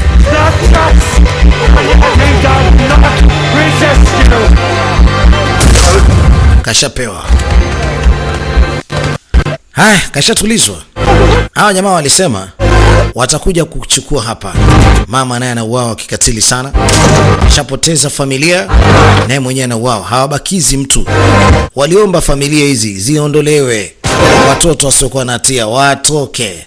Wameleta ubishi wao wenyewe. Haya sasa. Hebu angalia mambo haya. Hawa sasa wanatokea mlango wa nyuma, mambo yameshakuwa sio, wanabomoa hapa. Hapafai tena. Wanachomoka. Kilichobaki hapa sasa ni kusepa, maana sasa mambo yameshakuwa ni moto fire. Hapa fai, hapa kaliki, yani we acha tu.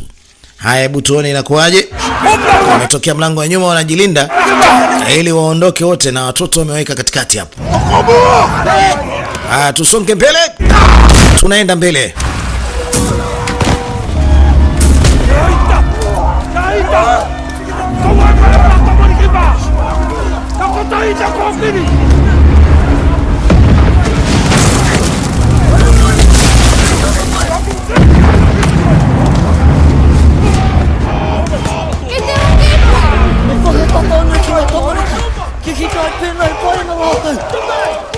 Wakati ule yeye kamchukua huyu mtoto, sasa anatimka naye, anamchukua na huyu dogo mwingine, wanaendelea kufuatwa na mabomu Da. Wewe hebu achana na mimi, piga kule, piga kule. Basi wachukua watoto, kimbieni nao, kimbieni. Ilikuwa kuna jinsi wakubwa wanajaribu kuambia watoto wakimbie ili hata waokoe maisha yao. Mambo yamekuwa ni moto hapa, fai hapa.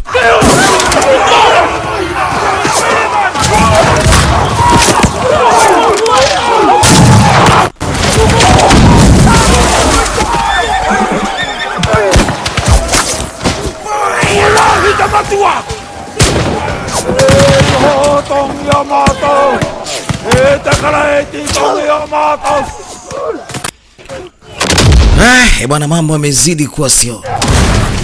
Japokuwa na maombi yanaendelea, lakini vita inaendelea kuwa mbaya kwao. Nasemaje nyinyi wazungu? Nawaonya. Nawaambia msisubutu kuja huko. Mtulie hapo hapo mlipo. Na sivyo nitaruka hapa nilipo nije kwa kumba huko. Nitaruka kama ndege, mtanishangaa. Wenye kukimbia ndio wanahitaji kukimbia, lakini risasi zinaendelea kuwatwanga. Huyu mzee anaendelea kutamba, anaweza kuruka basi aruke. Yeye anasema tu mimi nitaruka. Haya, ruka.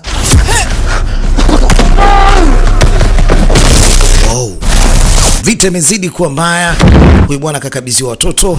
Mtoto mmoja tayari kashatandikwa risasi. Anaangalia kama risasi imemuingia.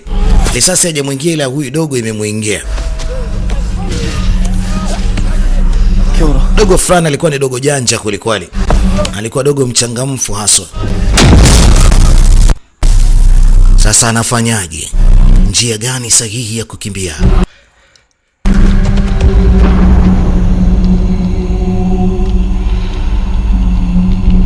Wanaume waliosalia wanajitahidi kuwazuia mabwana ili familia zao zifanikiwe kukimbia katika eneo hili.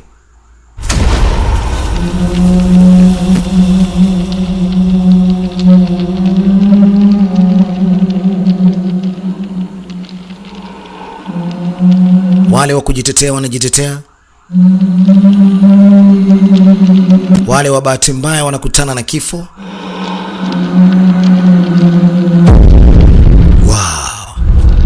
Unaua mtu naye pia unakufa na bomu. Patamu hapo. Bala. Haki. Maskini Mungu haki. Inabidi wambebe tu hivi hivyo. Haki jitambui. Wakambeba. Wakasepa naye. Wanakimbilia chaka, wanakimbilia msituni. Mambo yameshakuwa sio. Bwana, wazungu wamekamata sehemu yao. Wameshachukua mpaka ngome. Hawa tayari wameshaparanganyika hawa. Kila mmoja anajua anapokwenda sasa. Hivi ndivyo unyama walikuwa wanaufanya hawa watu. Wao wanaingia huko kwenye majimaji, waenda wakajifiche huko. Wazungu wanafuata huko. Wanatembea chini chini ili wasiweze kulengwa. Kwenye bahati mbaya wanazidi kupigwa risasi.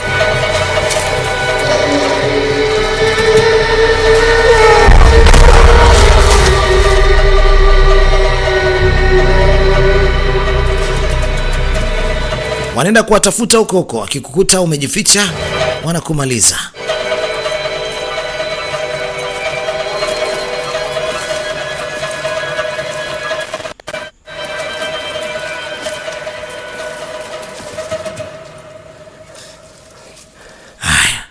Wale walipitiliza kule.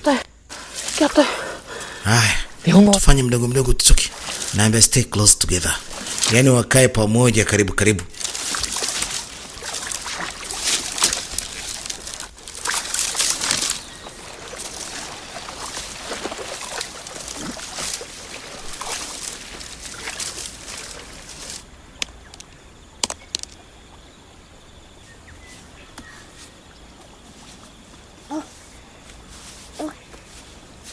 ke kone tonu tō mama.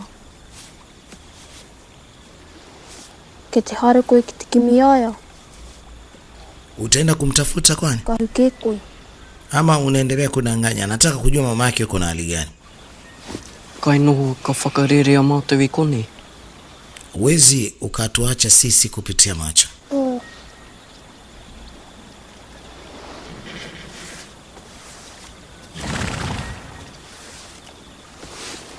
Sasa anapata kuona farasi wanakuja huko. Ke te aha ke koe. Unataka kufanya nini? Anasema anataka nini nikadanganye vizuri.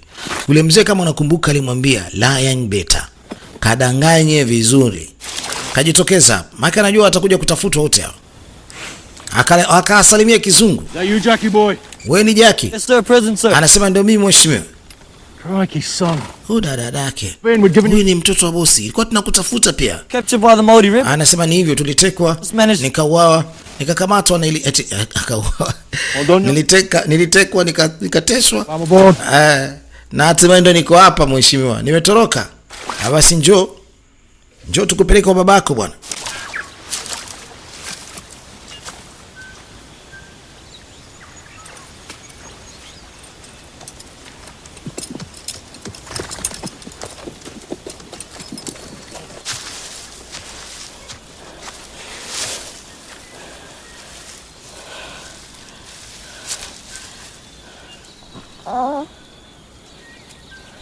Kai te aha ki. Nini kimetokea? Korero nai ki aya. Kare pakai. Mbona unazungumza naye sana? We are not allowed to talk. Kwanza hatuwezi kuruhusiwa kuzungumza naye jini. Jina lake ni Kopu. Sio creepy. Watoto wote wanamuogopa huyo. Anaambia tunataka tukazungumza naye sasa. Walitaka tu tutenge naye, yani watutenge. Tetaki hea ngame akatoa. Lakini anajaribu kumkataza kakake asizungumze na huyo. Ni creepy, kiumbe wa ajabu. Mama. Anauliza mamake kama amekufa. Anaambia ndio. Mamake ni yule ambaye alikwenda akamsaidia huyu binti akamtoa pale chini. Mamake ni yule alivaa kofia yenye manyoya ya kasuku. Sasa na sisi tunaenda kufa eh? Anamuuliza huyu mchawi. Korero. Hapana, hatuwezi kufa bwana. Akajibu ule mtoto wa kiume. Kopu, hauko mwenyewe tena. Japokuwa walikuwa wanakutenga na sisi. Tunasema hivi, tuko na wewe.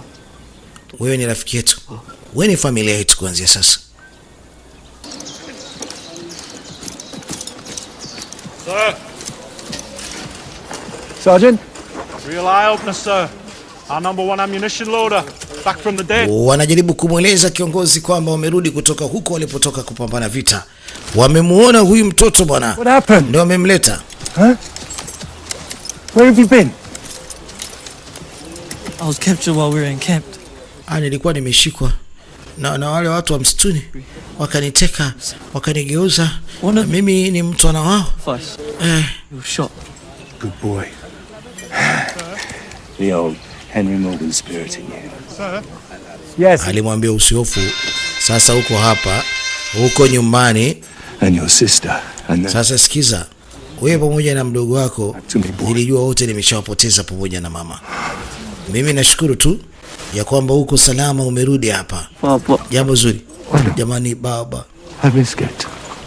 Bwana mdogo, kwanza kitendo alichokifanya cha kujitokeza mbele wale mabwana ni kuwazuia wale mabwana wasije ndani zaidi ya pale, kwa sababu ongeza kuona wale watoto na mbaya zaidi wangewaua. Sasa alichokifanya ni kujitokeza ili aje huko. Kwa hiyo anakuja kufanya uongo mzuri ili kusaidia wale. Kafanya uongo mzuri sasa na anaendelea kufanya uongo mzuri zaidi kwa ajili ya kuhakikisha anasaidia ile familia, na hata anafanya jambo moja kubwa sana kuhusiana na wale watu wa msituni dhidi ya mabwana.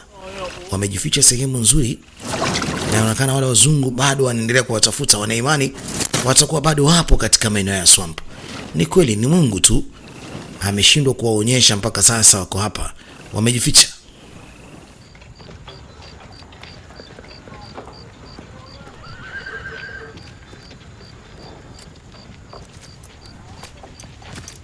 Hii ni picha ya mama yake huyu akiwa hai.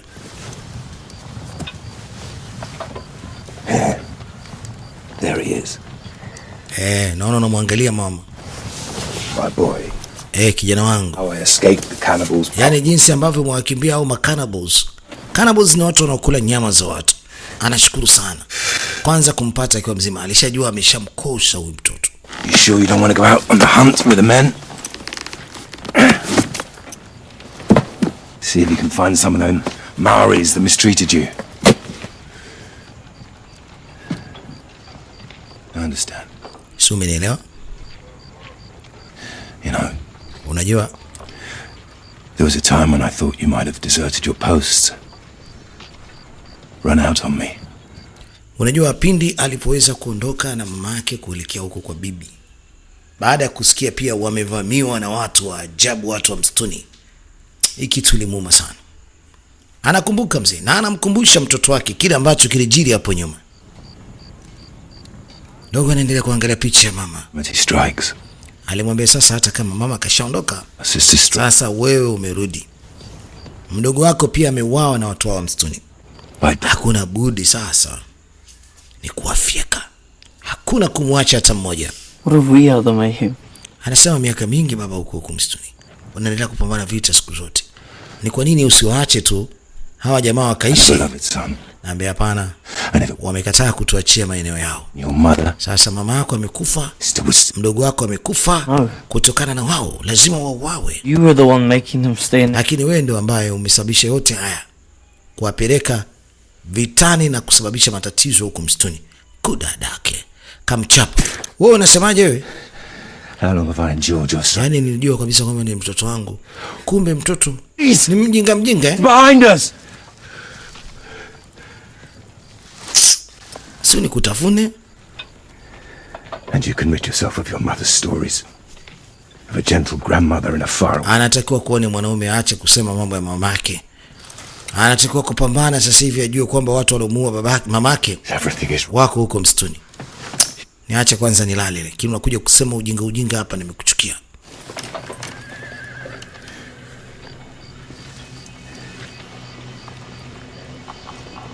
And if anyone should ever try and take you from me again,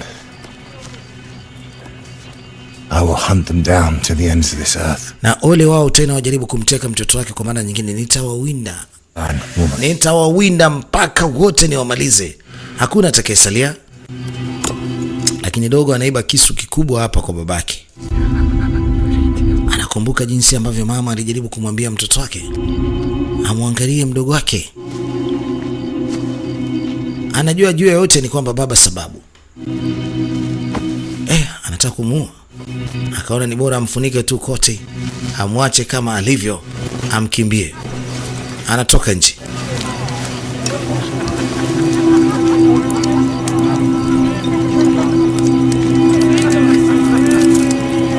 Hapa jamaa wanakula bata, lakini dogo anafikiria kukimbia. Anawatokaje hawa? Maskini Mungu, hizi ni maiti za makabila yale ambao alikuwa anawatetea bwana mdogo. Wakati wao wanaendelea kupata pombe na ulinzi haukuwa mkali sana, manake maeneo yote yani ya kujiamini, basi dogo akachukua farasi mmoja mwenye nguvu, anasepa naye.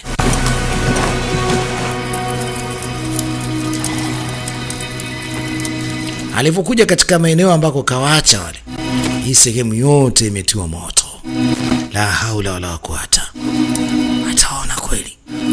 Sehemu hii imetiwa moto na wale wazungu baada ya kuona pana ubabaifu mkubwa.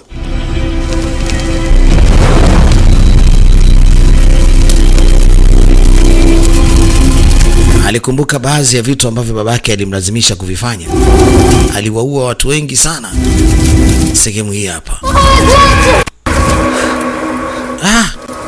Ni kama anaona unyama ambao aliufanya babake, alikuwa anamlazimisha afanye hivyo, atie moto. Anamtafuta Kopu. Kopu uko wapi? Kopu. Anaendelea kumtafuta Kopu, lakini Kopu hayupo hapa. Kila akienda huku ni majivu matupu. Anaanza kuita na wale wengine akina Wayaro, lakini wezi amini kumbe wamejificha kwa pembeni hapa, sehemu isiyekamata nani, isiyekamata moto. Sasa akawaambia, nataka sasa mwache kujificha, kiukweli kabisa. Nimeshajificha vya kutosha na mimi nimeshajificha vya kutosha. Sasa haina sababu tena kujificha. I saw your mother drinking with soldiers. Na mimi nimemuona mama yako kwanza anakunywa na maaskari. Na maana mama yake kakamatwa ama kawauza wenzake.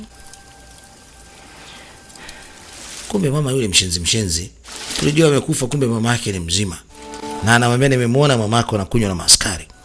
Kaya kete hui Mori. Jamani, mbona farasi ule kule wa Mori? Waende wakamchukue basi ili waende naye. Kaachekesha kidogo, akacheka.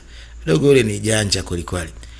Kumeshakucha asubuhi, wanambeba huyu bwana mdogo ambaye ni mgonjwa, wakapakia naye juu ya farasi ili wasonge katika makazi mengine ambayo familia wale ambao wamefanikiwa kukimbia wameenda.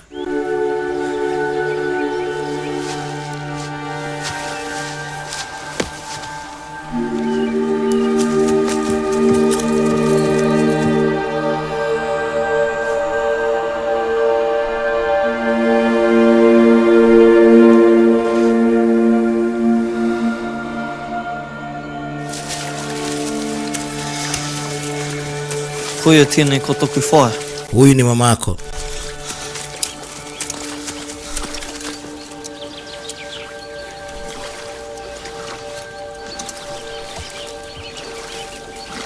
Kuya tera yafiana yaku ni. Mama alikuwa anamuonaga huyu. Mamako ni mzuri. Anamuona pindi alipokuwa anamshika huyu. Akamuuliza jina lake anaitwa nani? Jina lake anaitwa Lipeta. Amekufa miaka 2 iliyopita nyuma akiwa na mtoto wake. Yaani mdogo wangu. Babako wewe ni askari? Ndio. Babangu ni askari. Pindi walipooana alijaribu kuwa mkulima. Alikuwa sio mkulima mzuri sana, lakini vita ilivyoanza akaamua kurudi jeshini. Ndio mpaka sasa unavyomuona anafanya ukatili. Mama alihitaji kutuchukua sisi tuelekee kaskazini ambako babu anaishi, lakini baba alisema hapana, anahitaji kukaa na watoto wake karibu. Basi ndio hivyo. Wakati wanaelekea huko wakakutana na wanajeshi wa Maori ambao ni wanajeshi wa msituni, wakawashambulia na ndipo wakapoteza mama, akapoteza na mdogo wake. Anakumbuka maaskari wa Maori jinsi gani walivyoweza kuwavamia wakati wakiwa katika safari kuelekea kusini. Baada ya hapo baba alibadilika kabisa, sababu alipoteza mke, alipoteza na mtoto pale, alishikwa na hasira kweli. Akasema hapana, haiwezekaniki, hawa watu ni lazima niwatie moto, niwabanike, niwaue na ni wale nyama zao. Mama siku zote alikuwa anajua. Mama siku zote alikuwa anajaribu kutuambia tujisikie tu sawa, hamna tatizo. Anakumbuka mama yake jinsi alivyokuwa anampa matumaini yale. Wewe umetokea wapi? Ameshikwa na makabila ya kaskazini. Mama yake ndio huyu picha yake. Mamangu alikuwa amekulia katika maeneo ya utumwa upande wa kaskazini. Kwa hiyo wewe ulijui kabila lako? Mama alikuwa anapenda sana kuimba nyimbo hiyo ambayo naimba na mimi. Angali akiwa mdogo. Sasa huenda labda nyimbo hii ni ya kabila ambalo huenda akifanya hivi anaweza akajulikana kwamba kabila lao ni lipi. Sasa mama alikuwa anaimba nyimbo hiyo. Marini mai o ke piko maru mai ana ko mana houra te puna o te aroha e kore rawa e mimitie. Manaho. Itoe pamatai manaho. Manaho. Tehari na kitepa. Mambo imekwenda vizuri, lakini on the way of the war. Etata. It is close. Ketata na kiteroto. Waende katika milima huko, wakae kwenye mito. Maki inaonekana wanavyoendelea kuimba, wanavyoendelea kusubiri, wanavyokwenda mdogo, hii inaweza ikawa shida. Ama adui wakaja wakawafuata kwa nyuma. Karumia ahaweya. Na hivyo baba amesema iwapo kama mimi nikiwa na nyinyi tena atawawinda mpaka anawamaliza. Sasa na mimi sikutaka kabisa niwe karibu, yani niwe karibu naye, nisiwe mbali na nyinyi. Kia whinatia kautia puku. Yo, baba aliapa wakimshikilia tena huyu Yakwe. hata wamaliza wote. Na kwa bahati mbaya sasa dogo karudi huku. Cheche. Sio itakuwaje?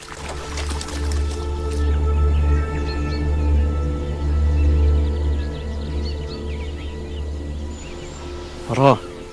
Amana hui. Riti tonu kitako ifukaro. Haya sasa. Wanatakiwa kwenda karibu na mto sehemu yenye milima ili waende wakajifiche. Na ndio wameshafika karibu na maeneo hayo sasa. Kahare tahia kia puku. Mimi nakuacha na Puku. Mefuati to. Vipi kuhusu sisi? Mino Karia Basi kama ni vitu pamoja naambia tulia wewe. Mai. Away from me as you can. Unaweza ukaenda mbali na mimi vile unavyoweza. Atulie kwanza. Kote tsima na kukairaira tokuia. Natumaini bibi yako atakuwa yuko hapa. Pia kafaka tonya yene. Katsipi mai. Anasema pale ambapo hii mimea inaweza ikaota ndipo ambapo bibi yangu yupo. Alivyoziona hizo koko alifurahi kweli kweli.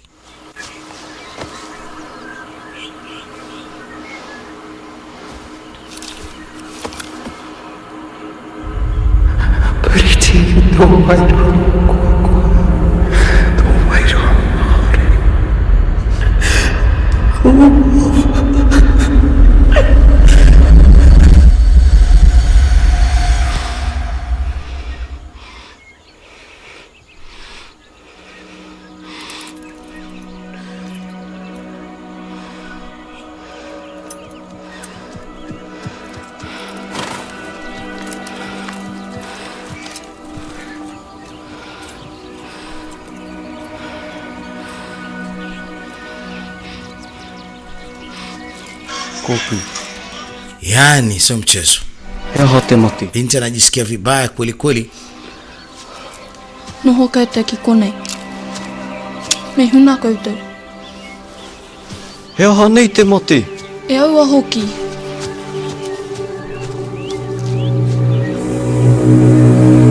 Haya sasa. Kawiroe puku. Not long. Ehunga ke koniki. There will be people here. Na kurta afin. Hapako mbali na sehemu ambako anaweza kupata msaada wa watu ambao wako katika maeneo.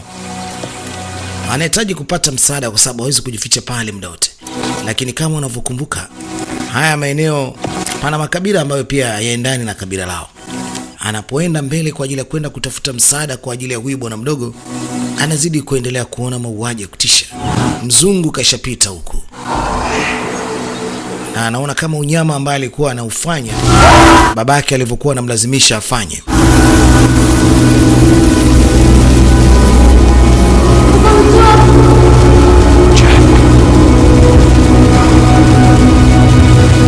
Anamwambia Jack, tia moto hawa wapuzi.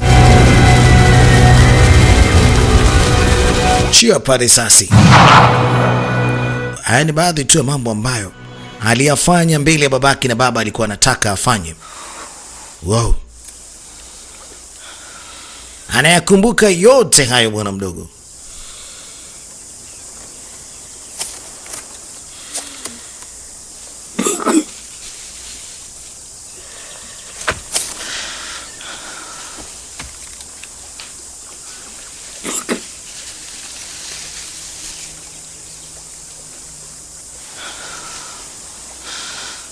Oye, tamba.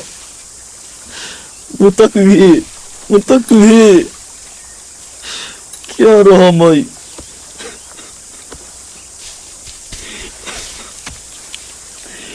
Alikuja kwa ajili ya kumtafutia msaada. Lakini huyu mtoto anamfia mikononi.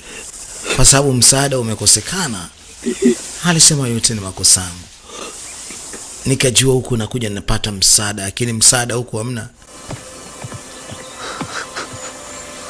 Binti alienda na mwisho wa siku anamuona huyu bwana mdogo analia, anaita haki. Haki. Naye alikuja tambua kwamba Haki ameshapoteza maisha. Basi cha kufanya ni kumzika Haki. Wakamzika.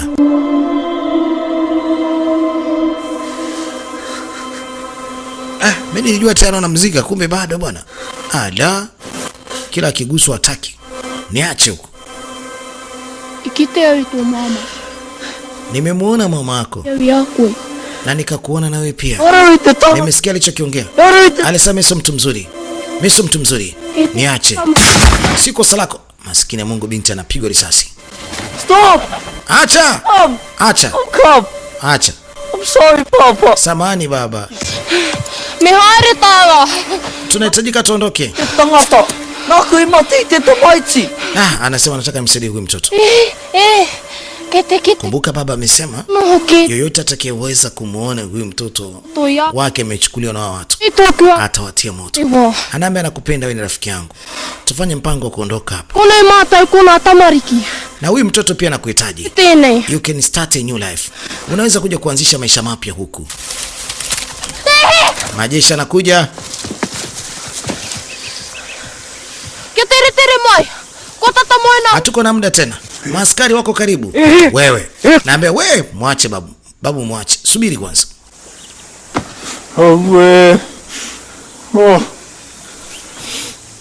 Babu anakatazwa asifanye usela wote. No. Atulie. Mjukuu wake analia na mjukuu wake hali yake ni mbaya. Poku. Oh jamani, Poku wangu. Poku. Kukuru paunamu.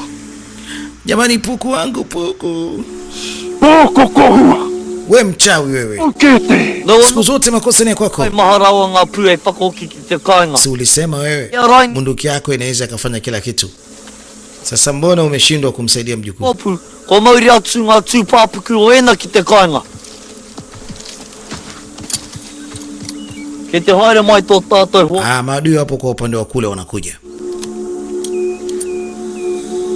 Na huyu adui hataki kuniacha mimi hapa. Ukufakarumu. Mwanzo nilikuwa na kwamba ni mtu mbaya. Lakini anakuja kutambua kumbe ni mtu mzuri.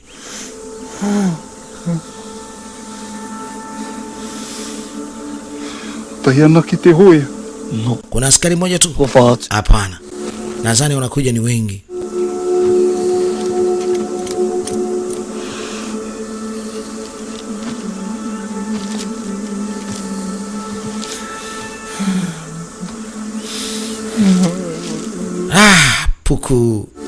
Puku atakuwa tayari kashapoteza maisha. Mjukuu wake alikuwa ni jembe sana.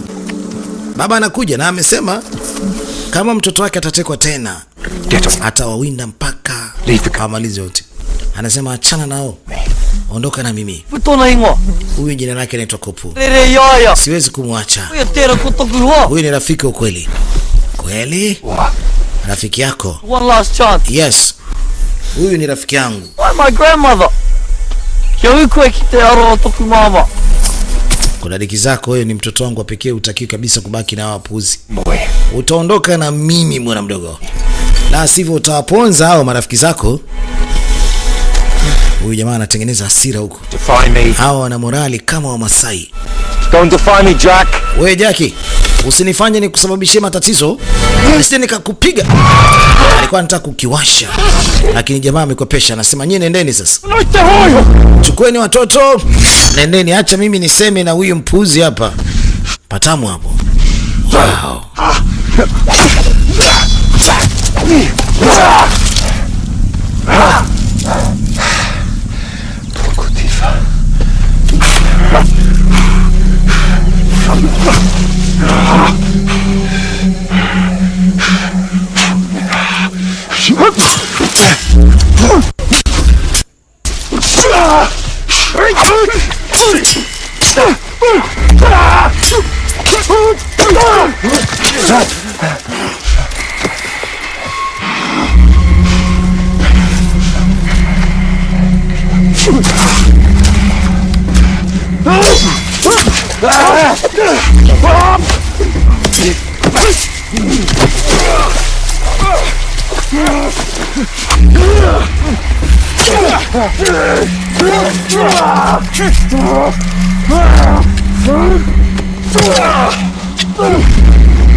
Mwamba alikuwa anamaliza kazi, lakini kwa bahati mbaya kumbe huyu mzee alikuwa na kisu. Ampige kisu sehemu mbaya. Tena bisu lenyewe lilikuwa ni kubwa, karibu kila kitu mle ndani. Anasema mtoto wangu na kuachaje sasa? Unaenda msituni huko. Dogo ndo anamuaga baba, anambia baba, kwaheri. Asichokijua mzee, yule mwamba huko nyuma akamka, alafu yuko na pamu. Yes, yuko na sira yake. Dogo akumshtua nini wala nini mzee wake. Anambia mzee, geuka kwanza. Kamata hii.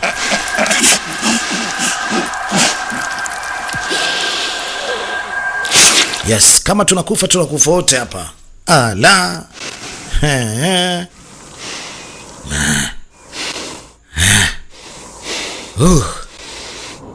Sijajua kama atakuwa amepona huyu, kama atapona moja kwa moja ama la. Wakajikita ndani zaidi ya misitu hii, kwenda kuishi huko.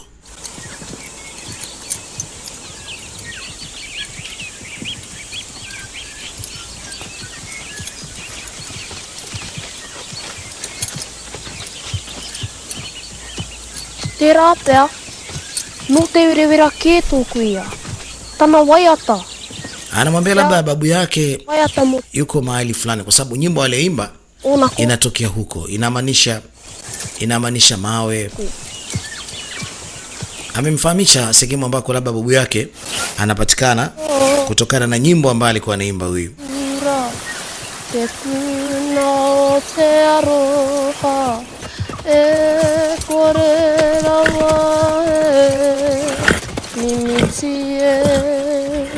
Ai, kumangahui ki?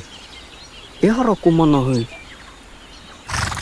Ara tētahi kāinga, ke te tapa o te nahere, kumangahau te inua.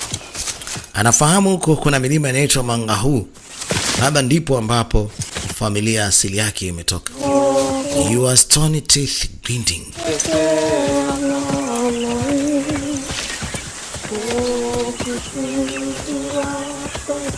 Asa wanaendelea kuimba nyimbo huku akiwa wanaendelea kusonga mbele. Yes, wanasonga mbele kuendelea kujificha katika misitu hii. Kama unaweza kuona misitu imefungamana kweli kweli, misitu ya mvua hii.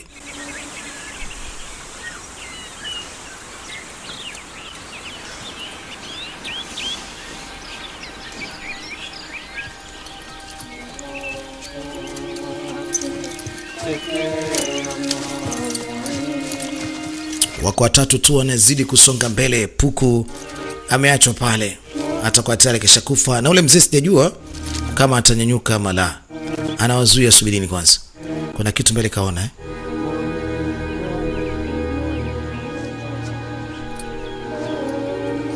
Nyimbo wanaoimba mbona kama wanaimba watu wengine huko mbele. Huyu ndiye atakayekuwa bibi yake huyu. Analia baada ya kusikia hiyo nyimbo. Anajua ni mjukuu wake huyu. Nadhani walikuwa hawajawahi kuonana, lakini sasa wanajuana. Ama wanajuana ndio maana hata Chapo anamkumbatia. Walikuwa hawajaonana kitambo sana. Bibi anaishi mwenyewe huku msituni. Nafikiri sasa ni swala la kuishi na bibi kuanzia sasa.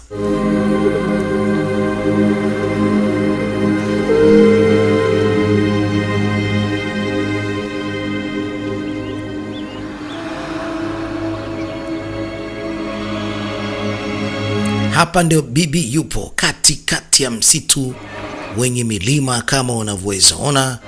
Bibi ndio anaishi hapa bwana. Kazi yetu inaisha kama hivi kutokea ndani ya idara ya Acheche, kutokea Kariakoo, mitaa Likoma na Agde. Kumbuka mimi ni DJ Makia, na hii ilitokea mwaka 1896.